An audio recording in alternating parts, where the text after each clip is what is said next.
Just one hit, then I gotta go.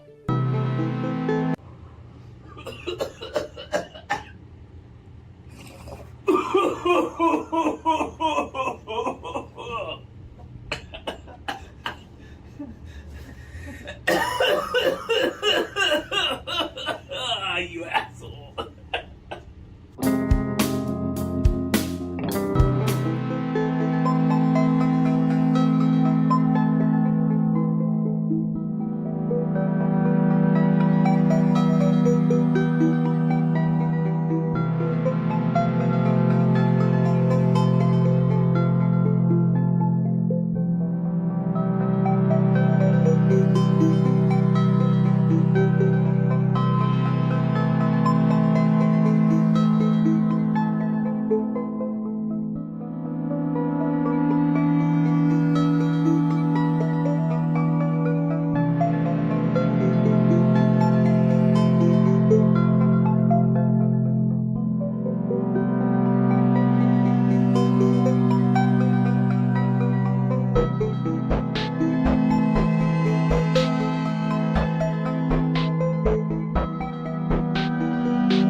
motherfucking G's.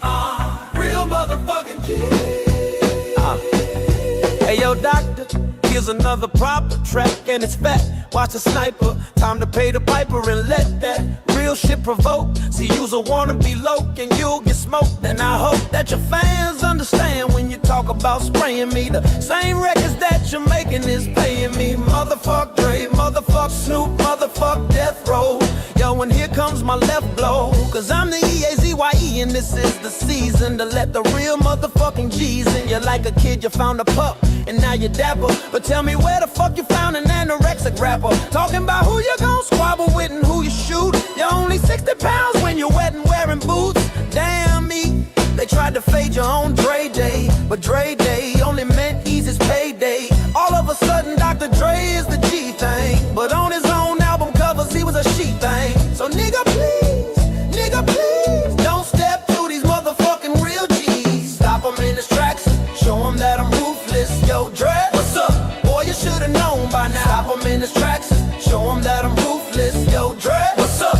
Boy, you should've known. Every day it's a new rapper, claiming to be dapper than the Dre-ster, softer than the bitch, but portray the role of gangster. Ain't broke a law in your life, yet every time you rap, you yap about the guns and knife. Just take a good look at the nigga and you capture the fact that the bastard is simply just an actor who mastered the bang and the slang and the mental of niggas in Compton, Watson, South Central. Never ever once have you ran with the turf, knowing you ain't seen no parts of the streets. Gee, think you started trying to bang around the time of the peace treaty, wearing khakis and mob while you rhyme. Little fag tried to sag, but you're flooding at the same time, and your set don't accept you. Scared to kick it with your homies, cause you know they don't respect ya. So nigga please, check nuts before you step to these motherfucking real G's. Stop him in his tracks and show him that I'm ruthless. Yo Dre, what's up? Boy, you should've known by now. Stop him in his tracks and show him that I'm ruthless. Yo Dre, what's up? Boy, you should've known. Well, it's the knockout definition, original baby gangster.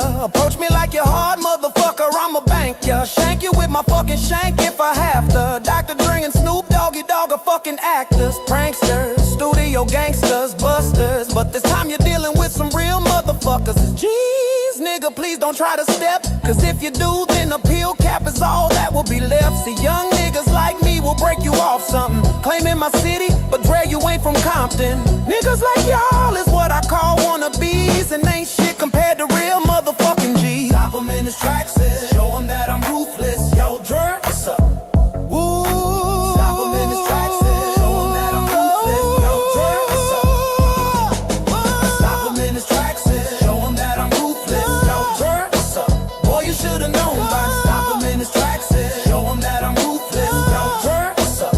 Boy, you should've known by now. Stop him in his tracks and show him that I'm ruthless. Yo, Dre, boy, you should've known by now. Stop him in his tracks and show him that I'm ruthless. Yo, Dre, what's up? Boy, you should've known by now. Stop him in his tracks, show him.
that it's summer. Yeah. Shove it, shove it, shove it. Shove it, shove it. Shove it, shove it, shove it. Shove it, shove it. Yeah, shove it aside. Yeah. I think God's moving its tongue. There's no crowd in the street and no sun. In my own summer. Shade is a tool, a device, a savior. I try and look up to the sky, but my eyes burn. Oh, what else? Yeah. Shove it, shove it, shove it. Shove it, shove it. Shove it, shove it. Ooh, shove it, shove it. Shove it aside.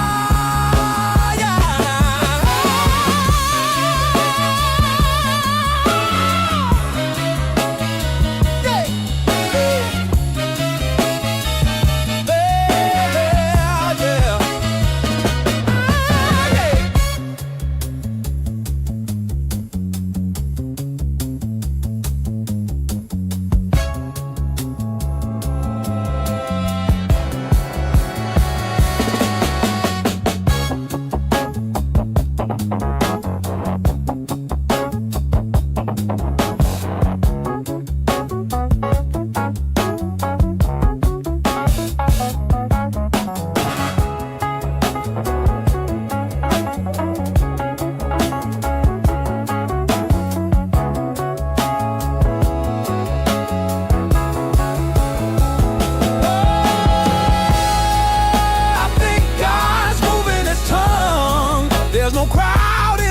And no sun in my own summer.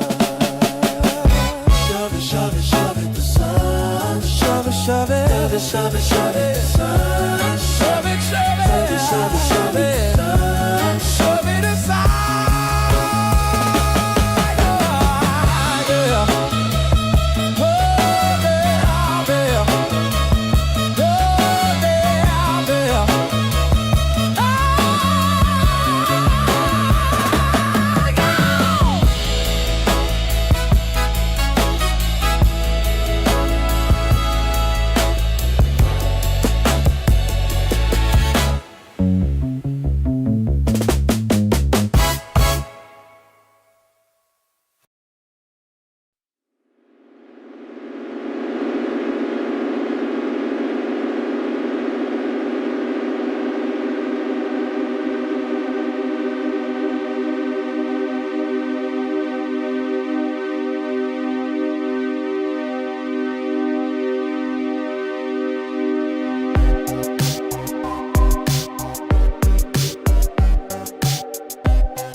Oh God, here it comes. Oh, hot, hot, hot, hot, hot, hot, hot, hot, hot, hot, hot, hot, hot.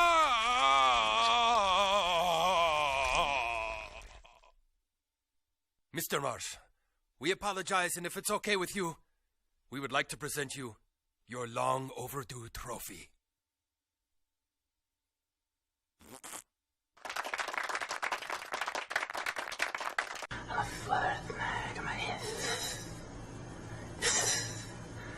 Mag. Look at little Goblin Jr. Gonna cry?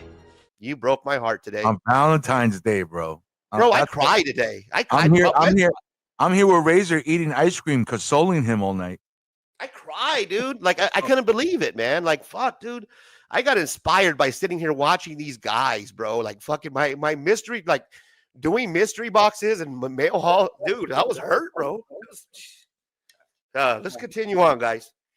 Stop crying, you sniveling ass. Stop your nonsense. God damn it, man. All right. Yeah, man. I don't know, bro. All right. Fuck, dude. I know it gets to you. What, are you gonna cry now? Come on, cry, baby, cry for me. Come on, cry. Especially when those guys like Rob and DJ Links reached out to me and told me how much they were hurt and how they were not going to be sponsors and they're going to pull out. I'm hurt. That hurt, man. Yeah. You know what? I do need to grow some balls, bro. But you know what I mean? Maybe I do, Rad. Maybe I'm just, a big pussy, bro. You're right. You're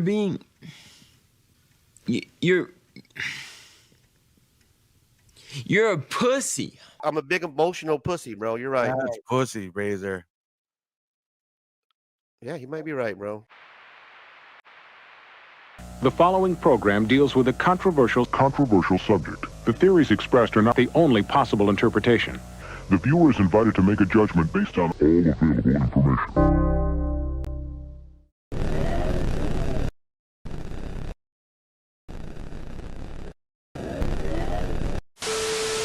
Real fucking high on drugs.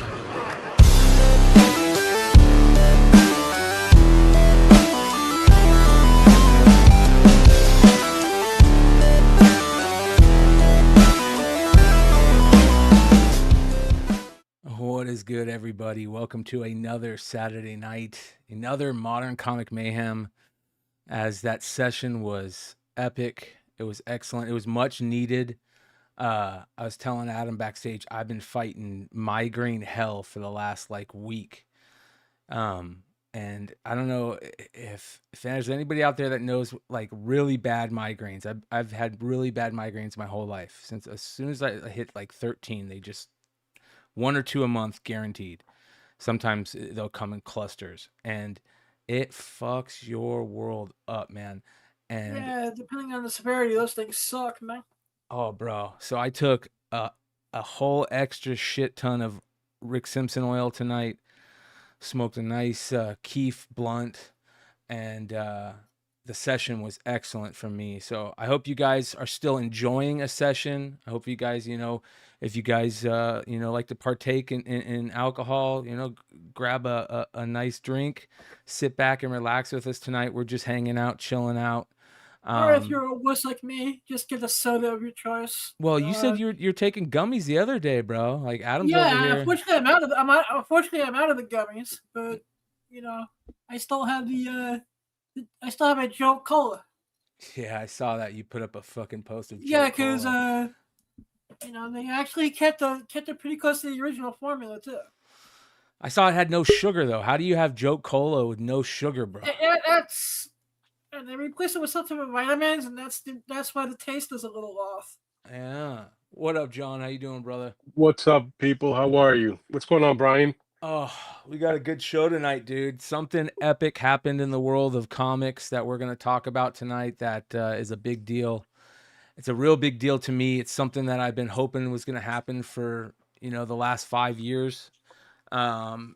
3 or 4 years pretty heavily, and it's a big deal for the Beyond Wednesdays family and everybody that hangs out here. So we'll talk about that a little bit later. And then, did you guys see Leg's freaking sale last night? Holy shit! Oh yeah, that was something. That was fun, bro. So if you guys didn't get a chance, we on the House of Stein Hot 10 last night, or if you weren't watching Leg's sale, Leg had a massive eBay Live sale. And the way eBay Live works is the show that gets like the most engagement. They have like these, and that includes either like chatting, or they have these hearts that you can just keep tapping on. And as soon as you hit so many thousand hearts, it ups your engagement. And it ranks you based on that. And there might be some other things in there. I got to look into it a little bit more. But so when you go to the app, under the comics section, Leg was the #1 show the whole night. Well, he gave away a Secret Wars 8 9.8 custom label last night for 11 cents. How much is that book in a 9.8, John? How much is that book? Well, not like his. His is in a new slab with the custom label, but I have a copy in the 9.8 and the older slab, and I believe it might be in the 400s. 400s for that, maybe? Really? Yeah, maybe closer to 5, but I would say with the custom label, it would be probably around 5. Wow. I think mine is probably 460 to 480. What do newsstands go for? Oof, that's where it goes into another universe. Like $2,000? I think the Is that I don't know about $2,000 anymore, but it's definitely 15, 14 to 1,600 probably with a newsstand 9.8. Yeah. Well, this is the book right here. It's fucking gorgeous. I love that CGC takes pictures the way they do for every book, and you can just go look them up and get these kick-ass, really nice images. I mean, look how and nice his copy is a true 9.8, meaning you can't look at that through the slab and see defects that would make you say, well, they fucked up grading that. That's a true 9.8. You know what I mean? Yeah, it's beautiful. I've been trying to tell people when we talk about whether it's grading cards or grading books, you can buy a 9, let's just say like a 9.8 in a book, and you can have a representation of a true 9.8, or you can have a book that looks like, if we all really honestly regraded the book, it would probably fall between a 9.4, 9.6, because there's a couple more defects on them. And the same thing with trading cards. I've seen trading cards where it says Gem Mint 10 or 9, and I see 8 all day, on some of these things. So sometimes when people are buying books, I think you should really inspect slabs. Don't buy the label, buy the book. That's just the only advice I can give anybody buying things that are graded. Because you can put 2 different 9.8s side by side and see one book is way better than the other. And if you're paying that kind of money, you should be at least leaning towards the best copy that represents inside the slab. Yeah, for sure. And this thing is gorgeous. Solo Wookie, what's going on, brother? Yeah. Leg had such a great show. What's up, Wookie? Check your mic settings. Yeah, Leg had an awesome sale. I did try to get into a couple of books that he had, but there were some overzealous collectors, obviously needing the book more than I did. Well, what did you think? That Monsters 9.8 or 9.2 signature series with a pumpkin sold for a decent price. The person that got it for like $600, $800, or $700, right? Yeah, in the high 600s, I think. I would say what really made that book special was the pumpkin remark, which something Mark doesn't do often. So that's pretty unique for that book. And then that book is on an uptick right now. I mean, like, it seems to be in crazy high demand. Remember, it used to be Bridezilla when that series first dropped. Yeah, like Bridezilla was like the shit. I've been talking about that for a while. Cover A's are on a comeback, man. It's really unprecedented. You have some really exciting books that have some cool cover A's and some cool things that it's always about that perfect storm, right?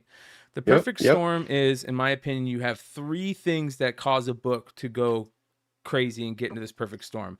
One, you know, the artist. Okay, it's got to have really good artists. If it's a new artist, that's an extra. Cool characters, obviously, right? First appearances, like firsts, but ultimately the best part of a perfect storm is rarity. And this cover A is rare on the scale to other comics out there. So it makes it more. Is that for Masters 1? How many of the cover A's are there, John? I'm too. I think it's in the ballpark of 2,200. I do remember when that book, well, actually, when the whole series dropped, as far as every cover available for #1, there were damaged copies that came from whether it was Keen Spot or Lunar, whomever. But I'm gonna say Keen Spot just for and they couldn't replace them because what happened was they were all basically low printed, sold out. And what was damaged when they were reporting the damage, they said, we don't have anything to replace it with unless you want credit towards your next, like, #2 purchases. So it is what it is. When you get these 9/8 of these books, man, whatever the census says, it's not going to change. There's not more of these. You know what I mean? Like it's 2,000, it's 2,200 for cover A, and then so forth with the other ones, the breakdown. So yeah. Oh, wow. So that's why when moment... I catch these high, I'm sorry. That's why when I catch these high grade, even though I have a couple of beautiful examples signed and slabbed already, I'll still buy them raw because they're in super high demand at the shows. So sorry, Brian. Oh, you're good, brother. Here's the moment where the giveaway happened. No way. No way. All right. 122. And what? Oh, wait. Wasn't that a swipe? You had to swipe to get chosen? No. Stand auction off. I'll explain it here in a second. Okay, so I got one. Crazy. Oh, yeah, I might as well show you. It's this cool book. It is this cool book. Let me show you how cool it is. If you are in here, you better save me as a seller, please. All right? You better save me as a seller. This is going to go off for just a few pennies, okay? I got the Secret Wars 8. I've been advertising this, guys.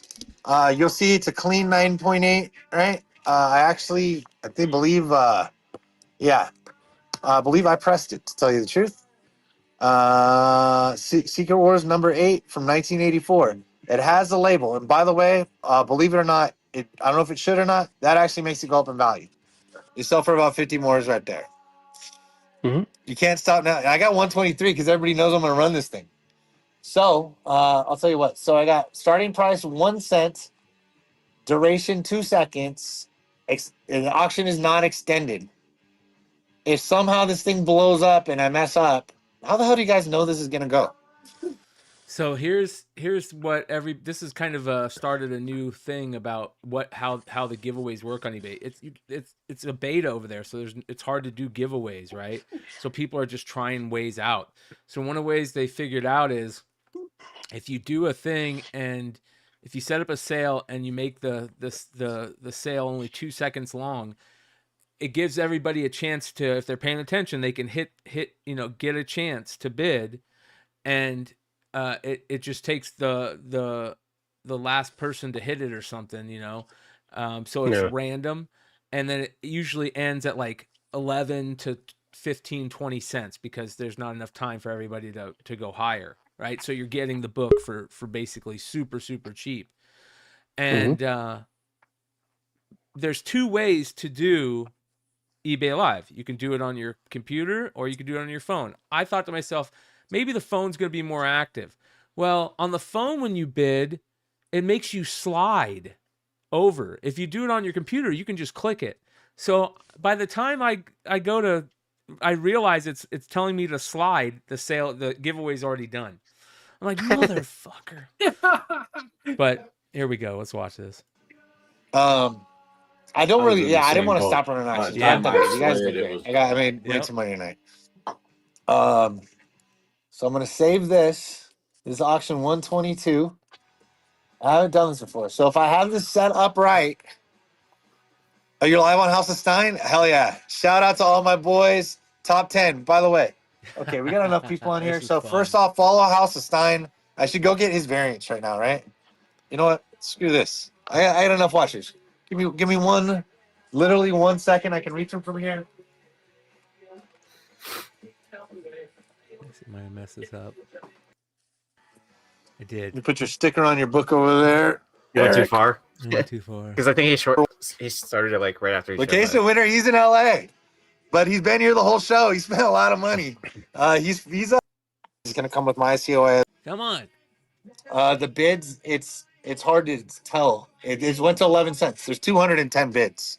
What is going on here? So that's what's going on, man. All right, guys, we got Mark Spears watching this. All right, So if I did this right, please tell me I did this right. If I screwed this up, I have to start over, but I don't think I did. 1 second is Mark going to was go for in 2 there seconds. watching. Get your fingers ready. Okay? I'm going to count down from 13 because I like that number. There's 13 unholy grails.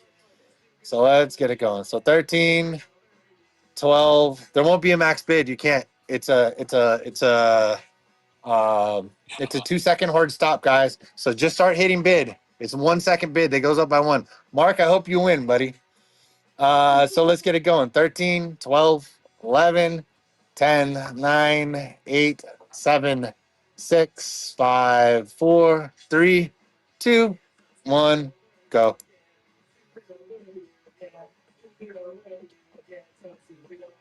Garage goods. 11 cents. Garage goods at 11 cents. My birthday twin. Garage goods won at 11 cents. Yes. Holy crap. How many bids did we get? 210 bids in 2 seconds. I don't know, man. I know people are probably going to find a way to bitch about it, but I love human ingenuity. You know, like we'll figure out a way to do it. We'll figure out something. I'm sure I thought the way. Go for it, Dan. No, I was just gonna say at some point eBay's got to make it like with the whatnot where you can do buyers giveies. They got to make an option for the seller. I mean, it's got to be.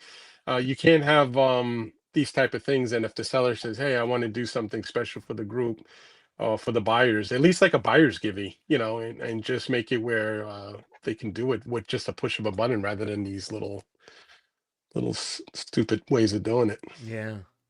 I thought it was cool the way he did it. Other than it was really hard to swipe and get the phone set up, and it was the first time ever doing it. So I was in the same boat as you, Brian. By the time I was swiping, it was over. I was like, "What?" So basically, there was like just happened. There was 150 people watching. So the 211 bids had to bend from everybody hitting it at least once, and some people got enough time to hit it twice. They just did it. I had enough time to hit it twice because on my computer it said you're not the highest bidder, and I was able to push it again. Yeah.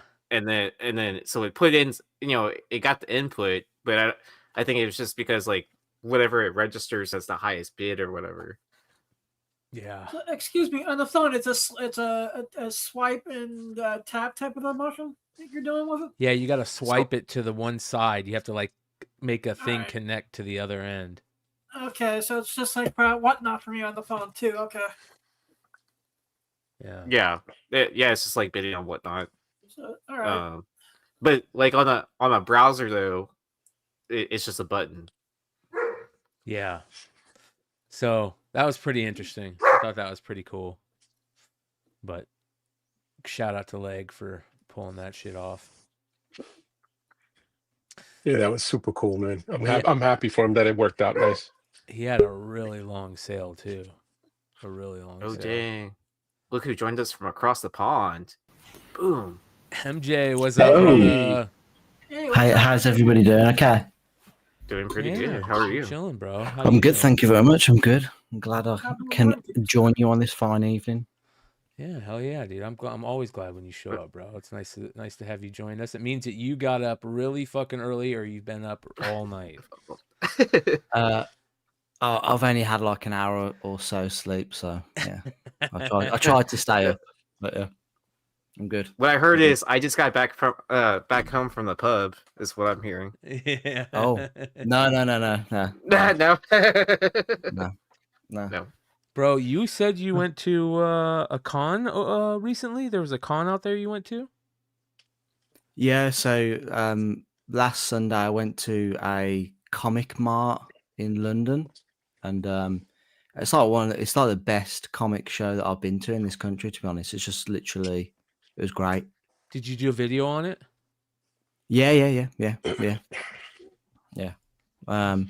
It's like the comic cons that we have in this country aren't really like comic cons. They're literally just like Funko Pops and cosplays, and there's hardly any comic sellers. Whereas this is just purely just comic sellers, which was brilliant. And there's like big boy books there as well, which is good. Picked up some good stuff as well. That's sick, bro. I want to remind everybody to go to your channel and check out your shit. But did you put up the video already? Yeah, here, I want to see it. Oh yeah, I love this type of video, man. Oh yeah, dude, that's exactly what I had in my head too. Like people just that's how small I am. People showing up with tables and you know what I mean, just throwing their books on there. These are my favorite type of sales. Yeah, it was really good, to be fair. I was quite surprised. London's like it's like a 2.5 hour car journey, or it's like an hour and a half by train. So it was relatively quite straightforward on the train, which was great. MJ, can I ask a quick question, MJ? Yeah. On the older books, whether it be silver, bronze, or are the American price variants selling more, or the UK pence sells over there? The cents copies always sell, are the better seller. Oh, okay, so then the pence copies are like somewhere between 10 to 20% less. Depends. Yeah, I was just really concerned. Like, what are typically the dealers prefer to have the American price stuff on the wall rather than the pence, is what you're saying? Yeah, but I mean, you can get like a pence copy of like an Amazing Fantasy 15. That tends to go for a little bit less than the cents copy. Okay, all right. Who's that FF112? And they just had a Monkeys book. Did you see on that bottom shelf? That was a Monkeys book, bro. Yeah. That was sick. I saw somebody had a nice Sally Forth on the wall. That's I'm still looking for one of the. I have one, but I'm looking for another one. Spawn, black and white. That's what I mean. Yes, I was interested in that. Yeah. So to give you some perspective of your journey, right? So for me to meet up with Nate, we live in the same city in Texas. Yeah. It takes me an hour to get to his house from my house. Okay, by car. Yeah. So like for us to meet up, like everyone's like, "Oh yeah, y'all live in the same city. You must meet up all the time." It's like, nah, we meet up periodically because like he's an hour away from me. Like where it's like that's not an easy journey. Just it's like it's either like just by chance that we hit up each other, that's or nice. He's I live like an hour from Bryan. Oh really? Yeah, a little over an hour. Dang, and if it's at rush hour, it's like 2 hours. Yeah. Sorry about. I was just leaning to get this, and I clicked on the keyboard, but I actually picked that up. Oh, sick! Bro. Oh, nice! Hell yeah! Very nice. That's really sick. I actually just sent my buddy's in town. He lives in Spain, and he's in town visiting family. And I just sent a stack of books and bags and boards and shit back for a friend of his that's a big collector. Cool. In Spain. In Spain, yeah. Oh man, yeah. I just seen all these books, man. I'm like, this is what I love about digging right here. Yep. It's my favorite part. I really want to get those the Meta glasses, because it's so difficult, like holding a phone. I don't want to wear like a strap-on camera. I recommend the Meta glasses. Well, the problem is they don't record long enough, though. No, that's only 10 minutes. Yeah. Oh, so it's what about those new? They make a necklace now with like a 360 oval thing that you can just wear kind of like a necklace or a strap on your chest and walk around, and those record for hours. Oh, what we did one year at San Diego was so I had a backpack that had like holders in it, and then Bryan put his GoPro on my backpack. I don't know if he ever went through the footage from San Diego, if it was any good or what it picked up. Yeah, it's actually sitting right here. Oh, nice. Get it out. Yeah. No. No, but it was great. The Yee POV. Oh, what? Look at. Oh my gosh. Oh my gosh, ladies and gentlemen, we got to start drama alert a little early. I just saw something. I got actually. I hope this makes your comes rough because these dudes, goofy ass dudes.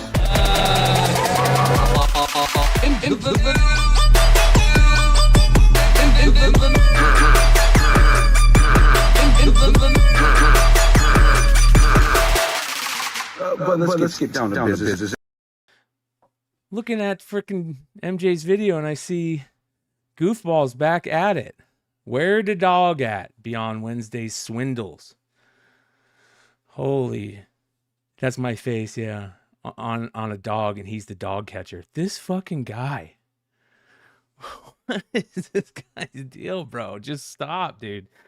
You're not creating a community. You're just creating more people that fucking don't like you and that aren't gonna watch your shit. Holy cow, bro. Unreal. Well,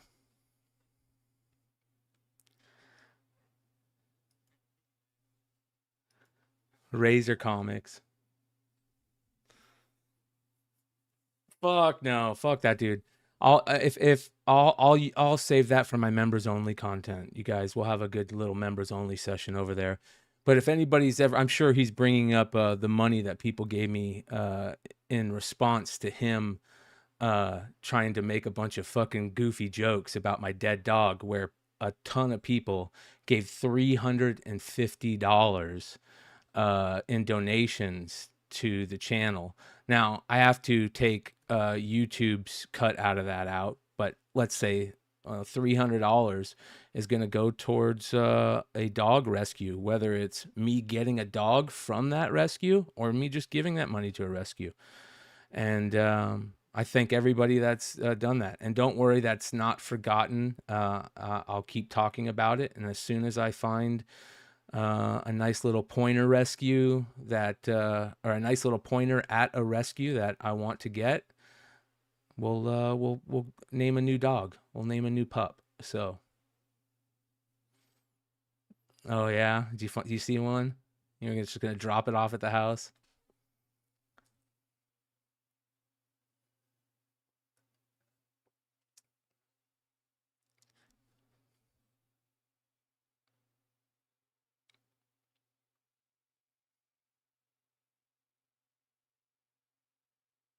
I gotta get it. I like female dogs, man. Yeah. Yeah. No, I just hate having to, I just don't like having male dogs around, always having to piss on shit, and, you know, they act different. I like female dogs. Yeah. Yeah, McClay's gonna name his dog Sticky Goose. Sorry about that, you guys. There we go. Sticky Goose, Razor, McClay. That'd be funny shit, actually. Fuck both of them. And that's Blind Adam saying that too. Yeah. You know, they want to rumble. They're saying that they can only hear. I got it. Hear you, I saw right? it. Yeah, Oh. I saw it. Oh. Thanks, brother. So, all right. Drama alert. Let's get into, we got some crazy stories. So a ton of people sent me the PSA story. If you guys haven't been following the PSA stuff, it's freaking crazy. Basically, PSA is about to fumble the ball in a major way, right? They have this new rollout. They're about to take over the entire grading universe. Their cards sell more than any other card on the grading market, on the secondary market for graded cards. They're about to take over the comics world, you know, with this new rollout of comics grading, where their labels, their slabs are already starting to sell for more in a lot of cases than CGC. CGC is got butterfingers already, and they just fumble the ball constantly. So everything's looking great for PSA, and then we get one scandal, and then we get another scandal. Then we get Nat Turner coming out and talking about shill bidding and all this crazy stuff. Dr. James Beckett throwing a little shade in there. The card world is going crazy, and now you've got this grading scandal with Pokemon. This shit's fucking nuts. Let me go ahead and show you this. Caught in one of the biggest grading scandals we have ever seen, guys. This story is crazy. A grader submitted 30 Pikachu and Zekrom tag team cards, expecting to get maybe 10 or 12 just PSA 10s. You know, it seems like a pretty good ratio, about 30% of them and a PSA 10, if they were all clean and near mint, of course. Well, every single one of them got a PSA 9, which is not the bad part of the story. He then went and used PSA's new buyback program. For those who don't grade a lot, basically what it is that, you know, if your card comes back a PSA 8, 9, 10, PSA is going to throw you a fair offer. Usually it's around 80, 90%. So on the PSA 9s, he got a $35 offer, which is a huge loss for him, seeing as though he graded 30 of them, let's say $20 per card. What is that, like $1,000 in grading fee? And that raw copy, that card in a raw copy is $30 already. So he's already taking a massive loss, but he decided, you know what, let me just take advantage of their program, get the money back as fast as I can, and not even worry about it. He accepted his buyback offers at $35 each. So do you guys understand what he's saying? This is something new that we've been talking about a lot lately, especially on the industry show, because as you guys know, Dennis has really jumped in with the whole eBay grading thing. And we've been talking about how if you grade something, Yee knows this very well too. If you grade something at PSA, as soon as they grade it and let you know the grading on the digital, there's a little thing that says, we'll buy it back for this much immediately. You don't have to, no shipping, nothing. So the guy put in a collection of a bunch of cards. He thought they were all 9s or 10s. You know, he wouldn't submit them if he didn't think they were 10s. Okay. And every single one of them comes back a 9. So, and when that happened, that means he took a loss, because he probably bought the cards each for $30, $40, and then he probably paid $30 to get them graded, and now he can only sell them for $30. So he's taking a hit.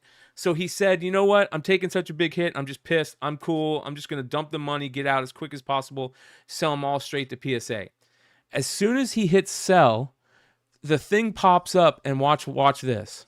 PSA then went, took the same exact cert numbers and changed the cards to 10s, which is crazy. Where's the intent? As you see, offer accepted. Now the card is a Gem Mint 10. Same cert number, but now that he sold it to them, they just immediately changed the cert number. Or the grade on the cert number. Yeah, it's crazy that they use the same cert number. Yeah. And then like to change the grade like that, that's not even doctoring the evidence, try to get away with it either. Well, now this could be some type of mess up in the system or whatever. I don't care. Yeah, like a glitch within the computer system. Optics is everything in this. So yeah, but that's weird in the first place too, because like, you know, like once whatever you're grading with PSA, like once they finish grading, it reveals the grades to you before they even ship it to you. Because that gives you the opportunity to either like put it in their vault or to sell it to them, right? So like that, you have that option to sell right at that point in time, like to get, I don't know, I think they're still paying. I would guess they're paying like what 80% of comp, something like that, sometimes more, depending on what it is. Yeah, and man, in Pokemon world right now, you guys, is crazy. So let's continue this. As you can see, now it says offer accepted. The offer's been finalized. Money's on the way to his account. And now it says Gem Mint 10 for these tag team cards. Let's recap what just happened. 30 cards graded. All of them hit PSA 9. Expecting some 10s, but unfortunately we got 9s. Takes the PSA buyback offer. Once PSA owns the card, same cert, same card, magically turns into a 10. And then PSA reaches out to him. Probably his post went viral. And it was apparently a one-off situation. We went ahead and regraded some of them as 10s and sent you the cards back and reversed the money. Don't worry. Sorry. So the guy put the update, and he said, okay, so I've been contacted directly, and this situation has been quickly and amicably Amicably. Thank you, brother. Resolved. This is a confirmed one-off situation. My grades were manually reviewed after my original post reached PSA. The sales of PSA 10s will be reversed and returned back to me. Fucking crazy, dude. About that. This can't be a one-off situation. It ruins trust with PSA, it shakes market confidence, and it ruins their ability to grade. So how many PSA 9s are actually 10s? And how many one-off situations have gone by without them being caught? I think the only reason that things have actually changed in this situation is because his post went viral. It did. It got like 1 million views on Twitter. But this is just a wake-up call that not all grading companies are perfect. You know, BGS has had scandals. CGC has graded fake cards. I'm not that familiar. Oh, Now, they have a log of all that. So all these people watch, all these people go back and start looking up any of the emails from them, you know, selling it to them with 9s and start tracing those numbers. Watch it. And all of a sudden everyone starts coming out of the woodwork, or is that not a possibility? So you can look up anything you've submitted to PSA. Like, so if it's your account, right? So I have my account with PSA, and I can look up every submission I've ever done, and it shows you every single card, and it shows you all the cert numbers. So, but I don't do the whole. Then I don't. You can go and look up the sale of it too. But the difference is, like, I sell the cards on my own. I don't use the eBay Vault thing or any of that stuff. I don't sell it through PSA.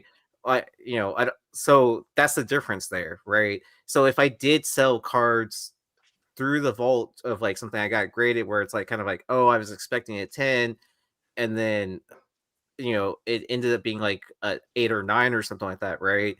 And then I sold, if I sell it through their vault system or whatever, and then and I look up that cert number again and it ends up being a 10, then that's where the issue is.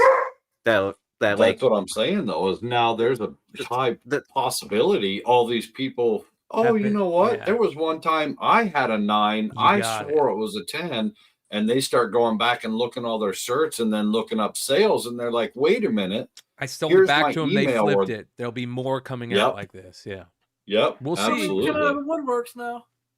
We'll see. But again, here's like, way to fuck it up, PSA. Way to, like, you had such a huge market share of the grading world, and you just keep fucking it up. It's kind of like a CGC syndrome in comics. Now what's going to happen is the comic stuff going to take a hit. The Pokemon world's going to take a hit, because Pokemon world and cards right now is the biggest thing going. Pokemon stuff sell out so quickly on release days. People are fighting in fucking lines outside of the comic and card shops. There's like, I really think we need the Pokemon Fight League at certain Walmarts and Target parking lots. We need to create like the championship belt. Yeah, check this shit out. I've seen a couple really. I was in front of her. Just the other day, I had to throw punch a 6-year-old. He was getting violent. Can you guys hear these? Mm-hmm. Yeah. Okay. Yeah. Yep.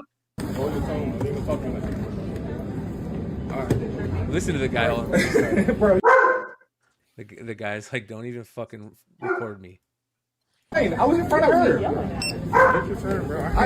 You guys skipped me. I had my turn already. You skipped me. All right, we need somebody for you, man. Hold your tone. Don't even talk like that. All right. Bro, you're a fucking loser. Boy, you work at Target. I'm a loser, but you're buying Pokemon cards. Yeah, that's how you make money. That's more money than you guys make in a whole hour and a whole shift, probably. Are you happy with your life? I'm so ecstatic with my life, man. You shut up, man. Okay, I won't tell you then. this. Ship them.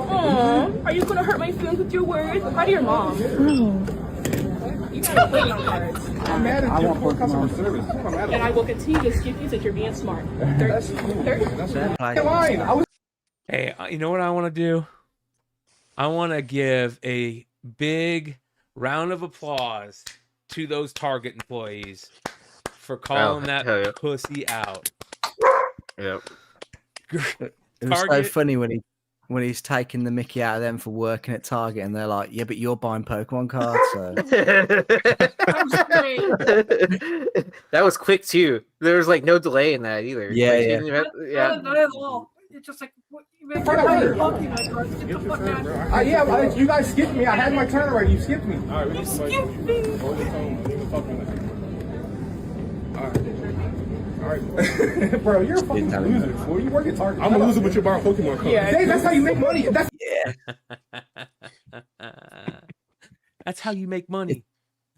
it's so embarrassing, isn't it, for like that hobby, especially with kids and like actual collectors not being able to get hold of Pokemon cards. A product, yeah. That's from Gambrels, Maryland.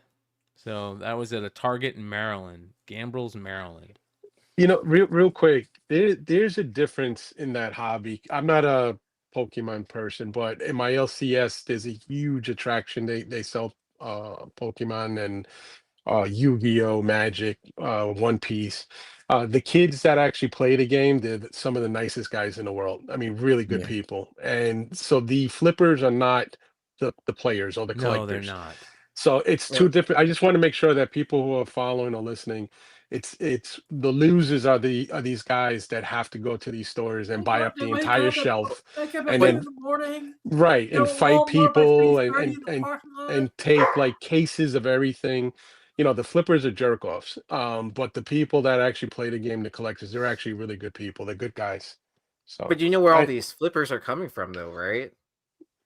Well, no, I mean they're sneaker. A lot of these guys are sneakerheads because I used to be, I used to have my own little sneaker thing going, and most of them, when the sneakers fade out a little bit or start having a lull, they jump into like they did Labubus for a while.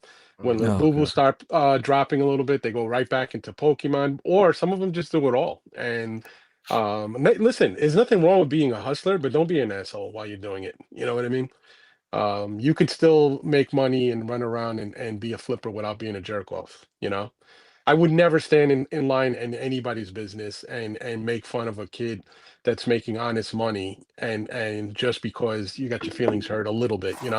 There's nothing wrong with saying, listen, I was next. Okay, sorry, we screwed up, and just be quiet. Speaking I of really like to play Pokemon, but I've never collected any of your cards. Well, here's a reason maybe you can start collecting Solo Wookie. Fart swirls. You guys hear about this? Are you serious? No. Fart swirls? I love a good fart joke, bro. I love a good fart joke. Absolutely. I'm in it now. I'm gonna play Pokemon and Pokemon. So these are the special holo cards, and it's random where these swirls are, but people are going crazy. They're collecting the fart swirl Pokemons where the swirl looks like they're coming out of the Pokemon's butt.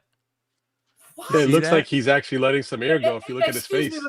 Look at this one. So, That's the face of Pokemon. In this conversation, so it's a card that has a little swirly thing on it that looks like it's coming out of the butthole. Yeah. The Pokemon on the card is doing like a pose, and the swirl looks like it's coming, like it's near his butt, and he's farting, and the swirl is like the fart. That's what it is, bro. And I'm just mid-push. I'm just checking my Charizards now. Pika butt action. Dude, you got to tell me if you got a fart swirl, bro. No. Look at this one. Look at this Not on Mew. I'm not that lucky. When you That's think, funny though. When you think of their faces of them like hiding a fart, you know what I mean? Like, yeah. Well, awesome sauce. Well, I know there's like some pretty niche collectors, right? On certain things, like this kind of things, right? Like Card 69, bookends. Yeah, stuff like that. But I mean, this is that next level. That's awesome. All right, I'm gonna be looking for these cards now. Thanks, bro. So, hey, there's nothing better than a good fart joke, you guys. Damn right. Amen. Oh shoot! Oh, this might get serious.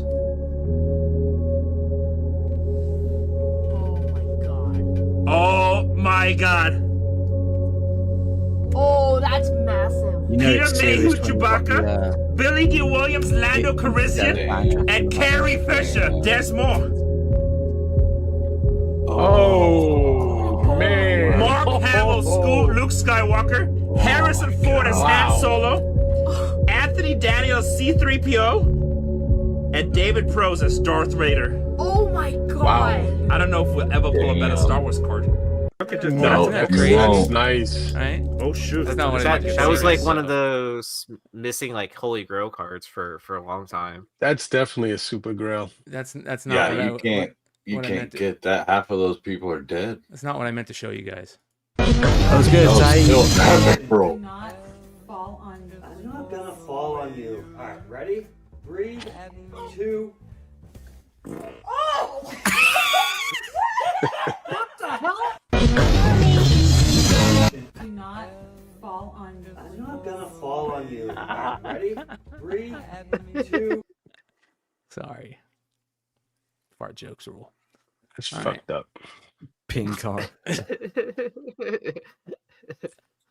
Talking about Pokemon swirls, huh? Yeah, Pokemon swirls. This is kind of funny. It was on topic, right? Yeah. How did she not see that coming? American Discord says pink eye.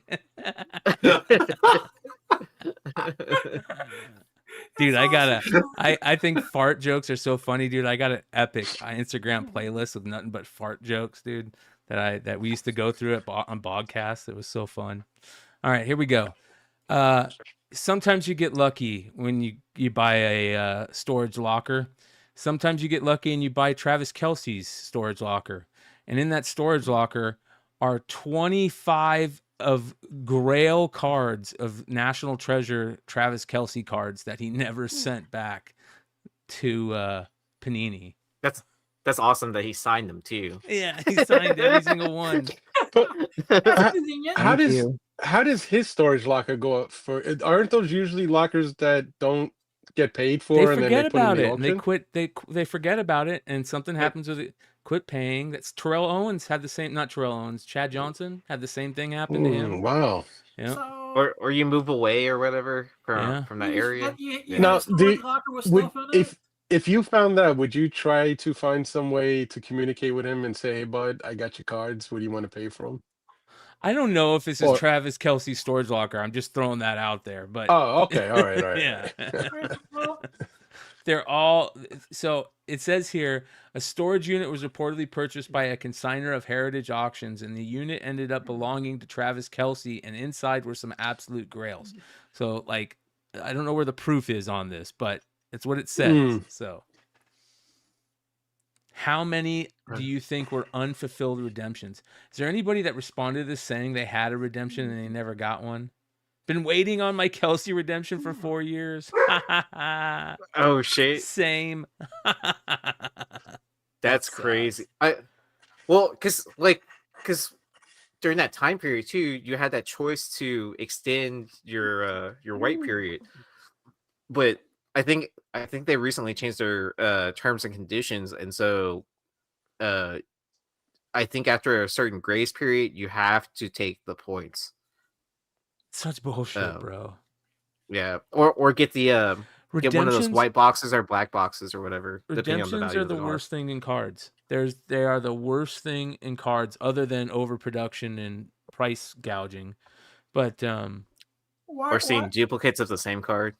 Yeah, It's a cool card though. It looks like a cool card. I mean, it's It's an expensive card. Those National Treasure boxes are not cheap to open at all. It's like And I don't and remember. he's a Super Bowl champ, yeah. right? Fucking He's A, like yeah. a two-time, three-time Super Bowl champ. Fucking A he is. So Fucking A, dude. it's already. But he plays for a look- shitty team, so nobody cares. Yeah. I agree. But So listen, Mark's blind bags are getting ready to come out for winter, and we're going to have more craziness as that ensues. And you know what that means? More people talking about breaking Street Date. And here's more from Street Date blind bag. What does Trolls Comic call it? Blind bag drama. What would you do? All right, here we go. Let's see what he has to say here. So let me ask what you guys would do in this situation. So Penguin Random House is taking a different stance than Lunar is on these blind bags. So basically what they're saying is there's no problem opening them early as long as they don't get them in their hands by the Street Date. So totally different than how Lunar's handling it. And yeah, what would you guys do? So I have a feeling that eventually, after this whole thing, that they're gonna change it up, especially for the Marvel ones. But So what is he saying? Hi, JC. I do not have specific language from IDW regarding this, but my understanding is that currently live streaming the opening of these bags does not itself count as street violation. Comics are not to be physically put in hands of a customer prior to on sale date, whether sold online or shipped by in-person sales. So basically, yeah, that's a weird thing. So Random House is saying it's not under our control. It's up to IDW's decision. Yes. To complain. So Yep. that's what it sounds like. That if Yep. IDW was complaining to Random House, then Random House would have to step into the seller, right? Yeah. That makes sense. IDW, is this for the Turtles ones, is it? Yeah. Yep. Yeah. I used to be a shareholder. What do you guys think about the blind bags now? Because obviously everybody's going to be doing them.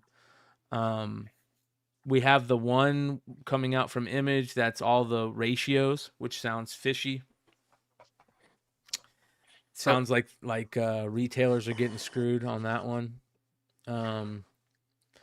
You got a lot of blind bags Dynamite. that are just old dead stock as a way to get rid of old dead stock. You've got Dynamite's doing the what is that? The what's her name? Vampirella blind bags, or they already right? so Or is it just or is it Dynamite blind bags? Yeah, they're I think doing it the was- dynamite. I think the next blind one's up on bags. the plate with those Oh, okay. red dynamite ones. I can't wait for the return of like Walmart packs. Then But those look pretty good. I saw did they drop already, the Dynamite blind bags? I think they did. Because I thought I saw somebody post some polls and they looked pretty good. So Yeah, the dynamite ones dropped. The dynamite ones, which are two comics per bag, one cover, blank cover, and Right. one regular. But I just, again, I think it's very important for anybody out there that is going to make blind bags, whether you're a publisher and you want to do it, whether you're an artist or a creator, or whether you're a retailer and you want to do it. Just think very carefully about what you want out of the blind bags. Because you could get stuck with a bunch of product that you're just moving from one box to another, and you're putting all this effort behind it and this time into to promote it, and it not sell if it's garbage. And what do I mean by garbage? I mean, if it's just old dead stock of your old exclusives that you haven't been able to sell, that's fine if you're going to put that in there, but make sure you amp it up to be better because of that. Like, don't just pawn off your old shit that you can't sell onto us. Make sure it has something good in it. If you want to really up your brand and maybe make some money off of it, don't just sell dead old stock. Come up with something new. Come up with a cool idea. Make sure that it's it's super collectible. People really excited to get multiple different types of hits. That can skyrocket your brand and skyrocket a lot. But if you fucking half-ass it, it's going to cost you big time. And I think that's a big deal. But speaking of Nikki and Dynamite, the story that I was talking about in the beginning about one of the biggest things happening in comics, in my world of comics, that is super cool, that I didn't think I would ever see, is this right here. Ladies and gentlemen, hell has frozen over. Nikki Barucci and Brian Pulido are back together. Did you guys see this? Oh wow! I did. This is so freaking cool. Check this out. What's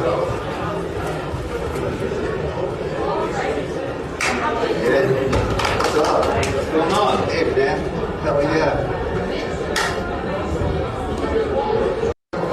That is so cool, you guys. So for those of you guys that don't know,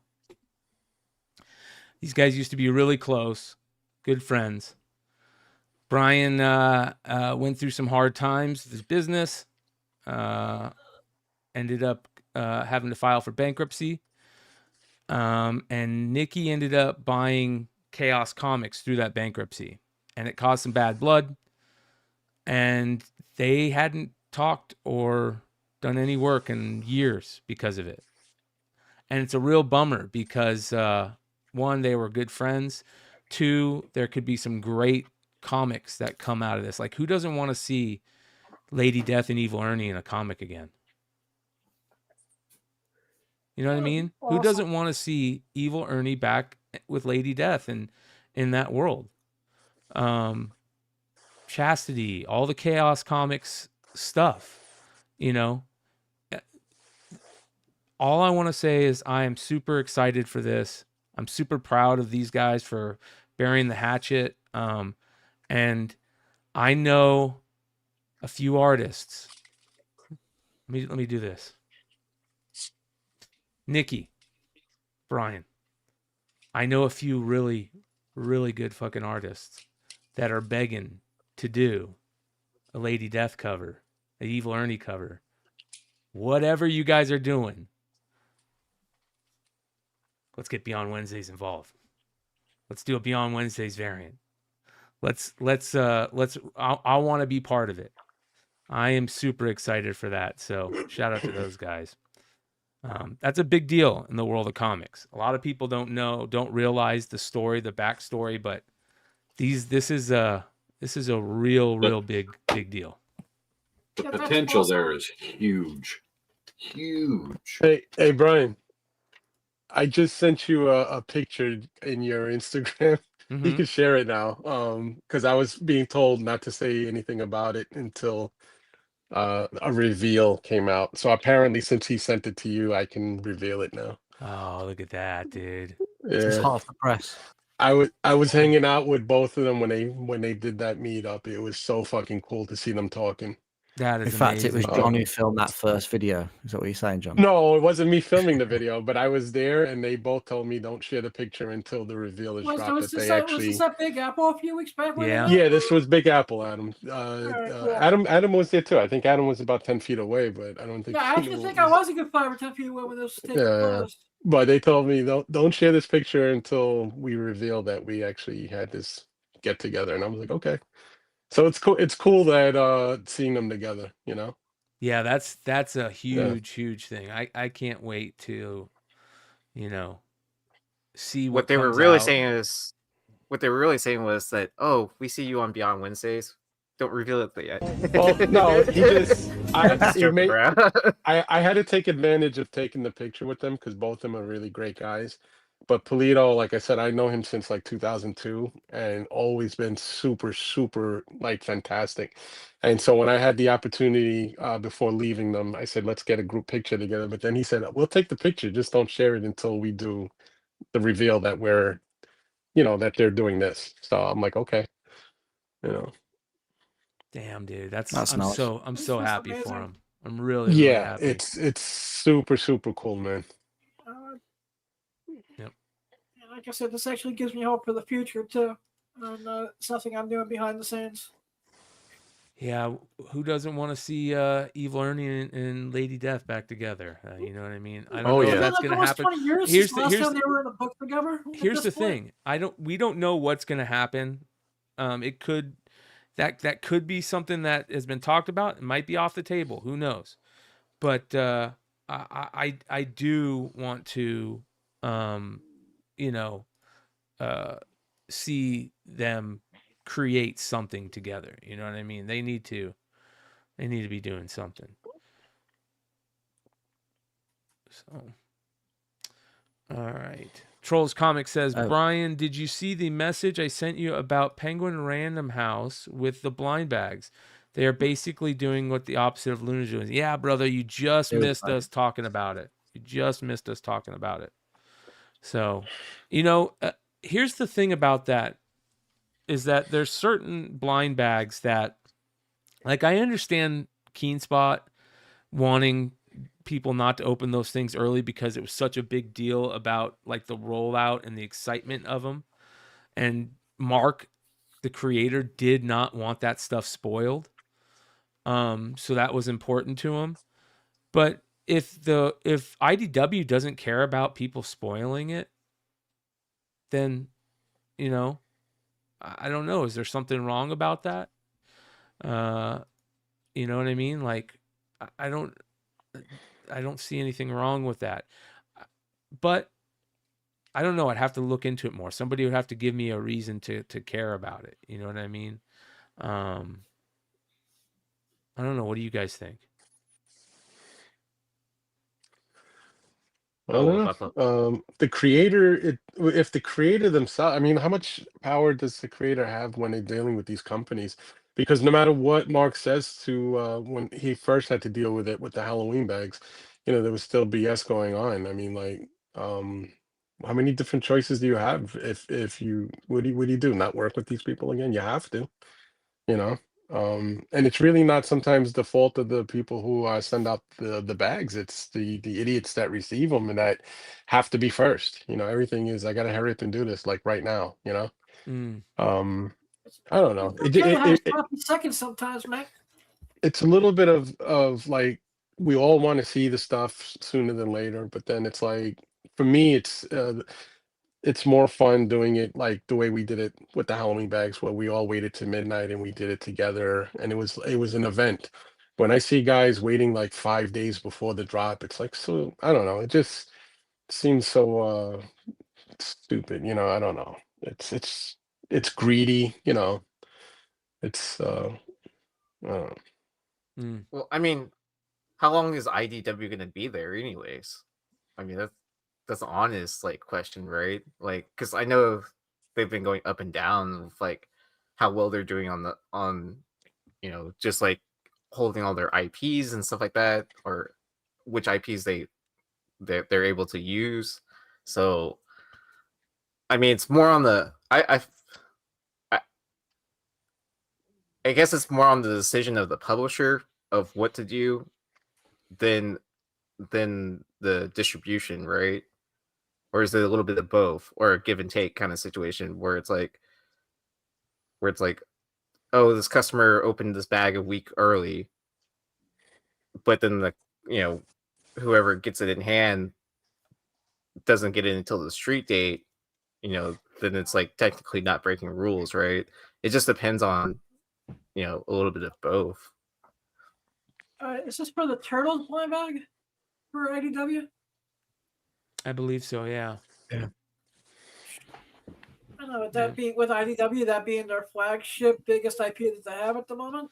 Well, Trolls is saying in the chat right now, it's not just IDW, but the Marvel ones as well. They can be open early as long as they are not given to customers before street dates. So here's the thing that it's going to cause. The only problem I see it causing is the problem that has been going on in the world of comic retailer community drama for ages.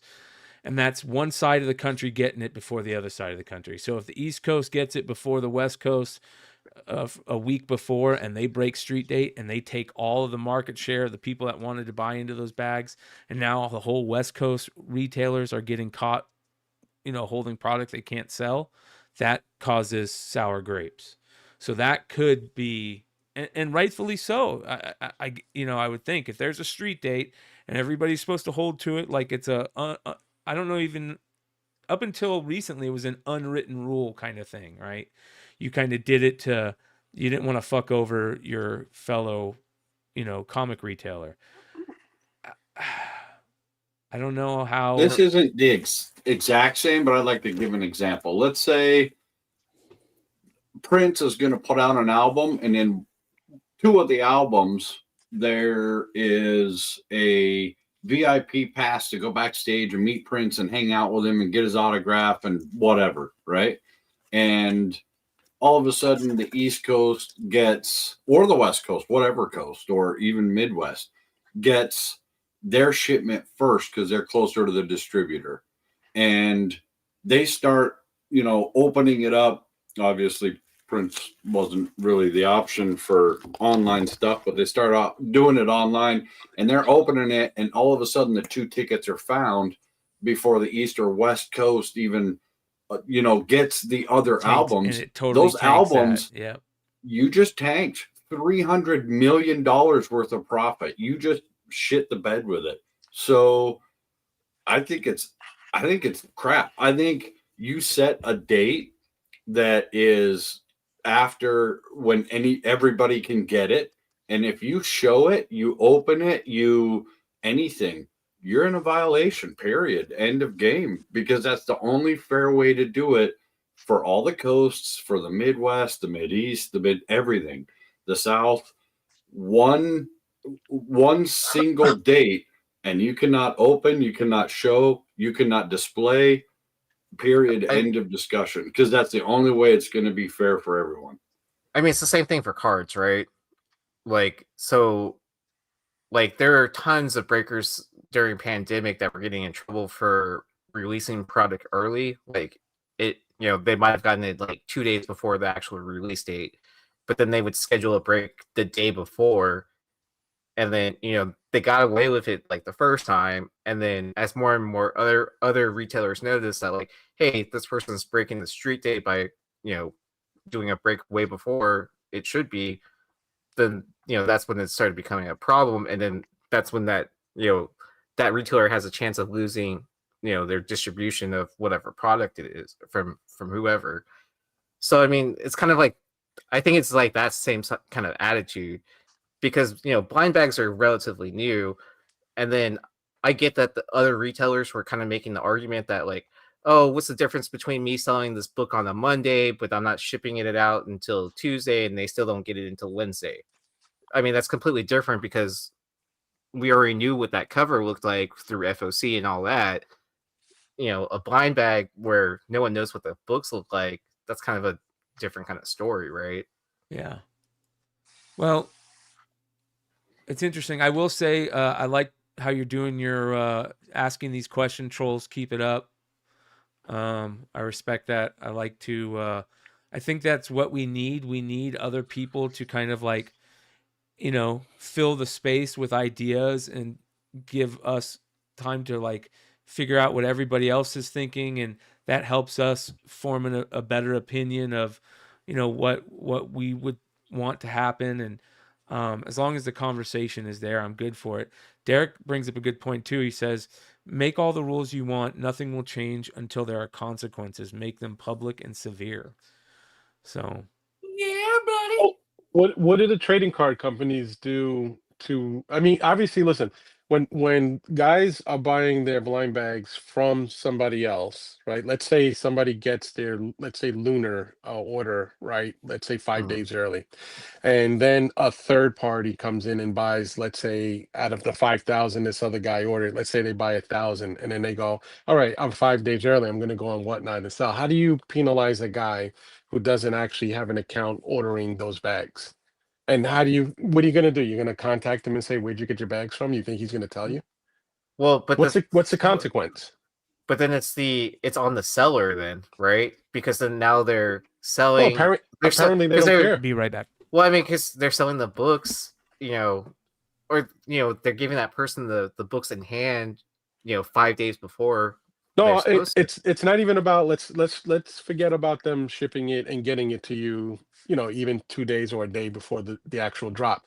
Let's say, how do you penalize a guy who buys his stuff, like say there's a Magic drop or a Pokemon drop, and then they buy their boxes from an actual retailer, but they never have a way of tracking where did this guy get his boxes from, right?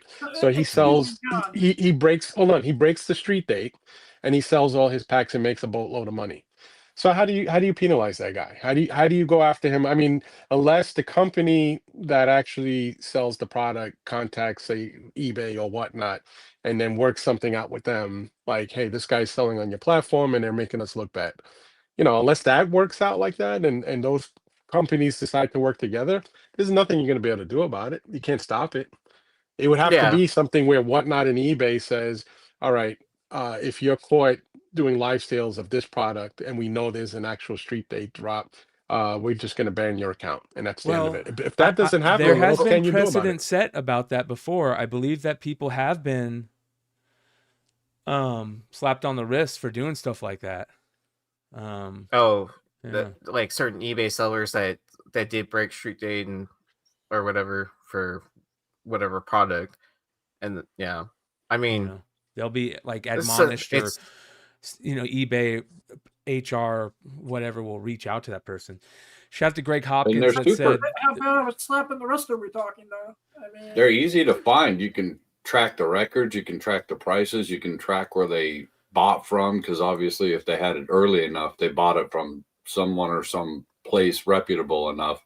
And if that all fails, go to Santa's naughty list and you look at that, and it's boom, there that name is in bold print.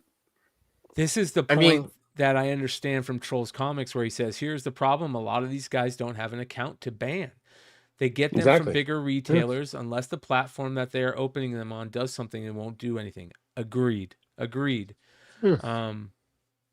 Yeah, agreed. That's the thing. How many people go to a friend who has a Liner account and be like, "Hey, can you order me $1,000 on this blind bag?" But at the same time, if it is a retailer that's doing it, they should if there's a rule They against should it. have their fingers broken, man.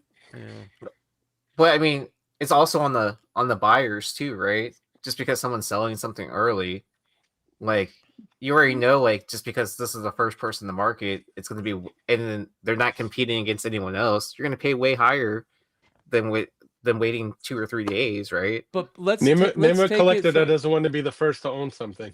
Yeah, I know. Yeah. Let's do it from a buyer's standpoint, because I know a lot of collectors out there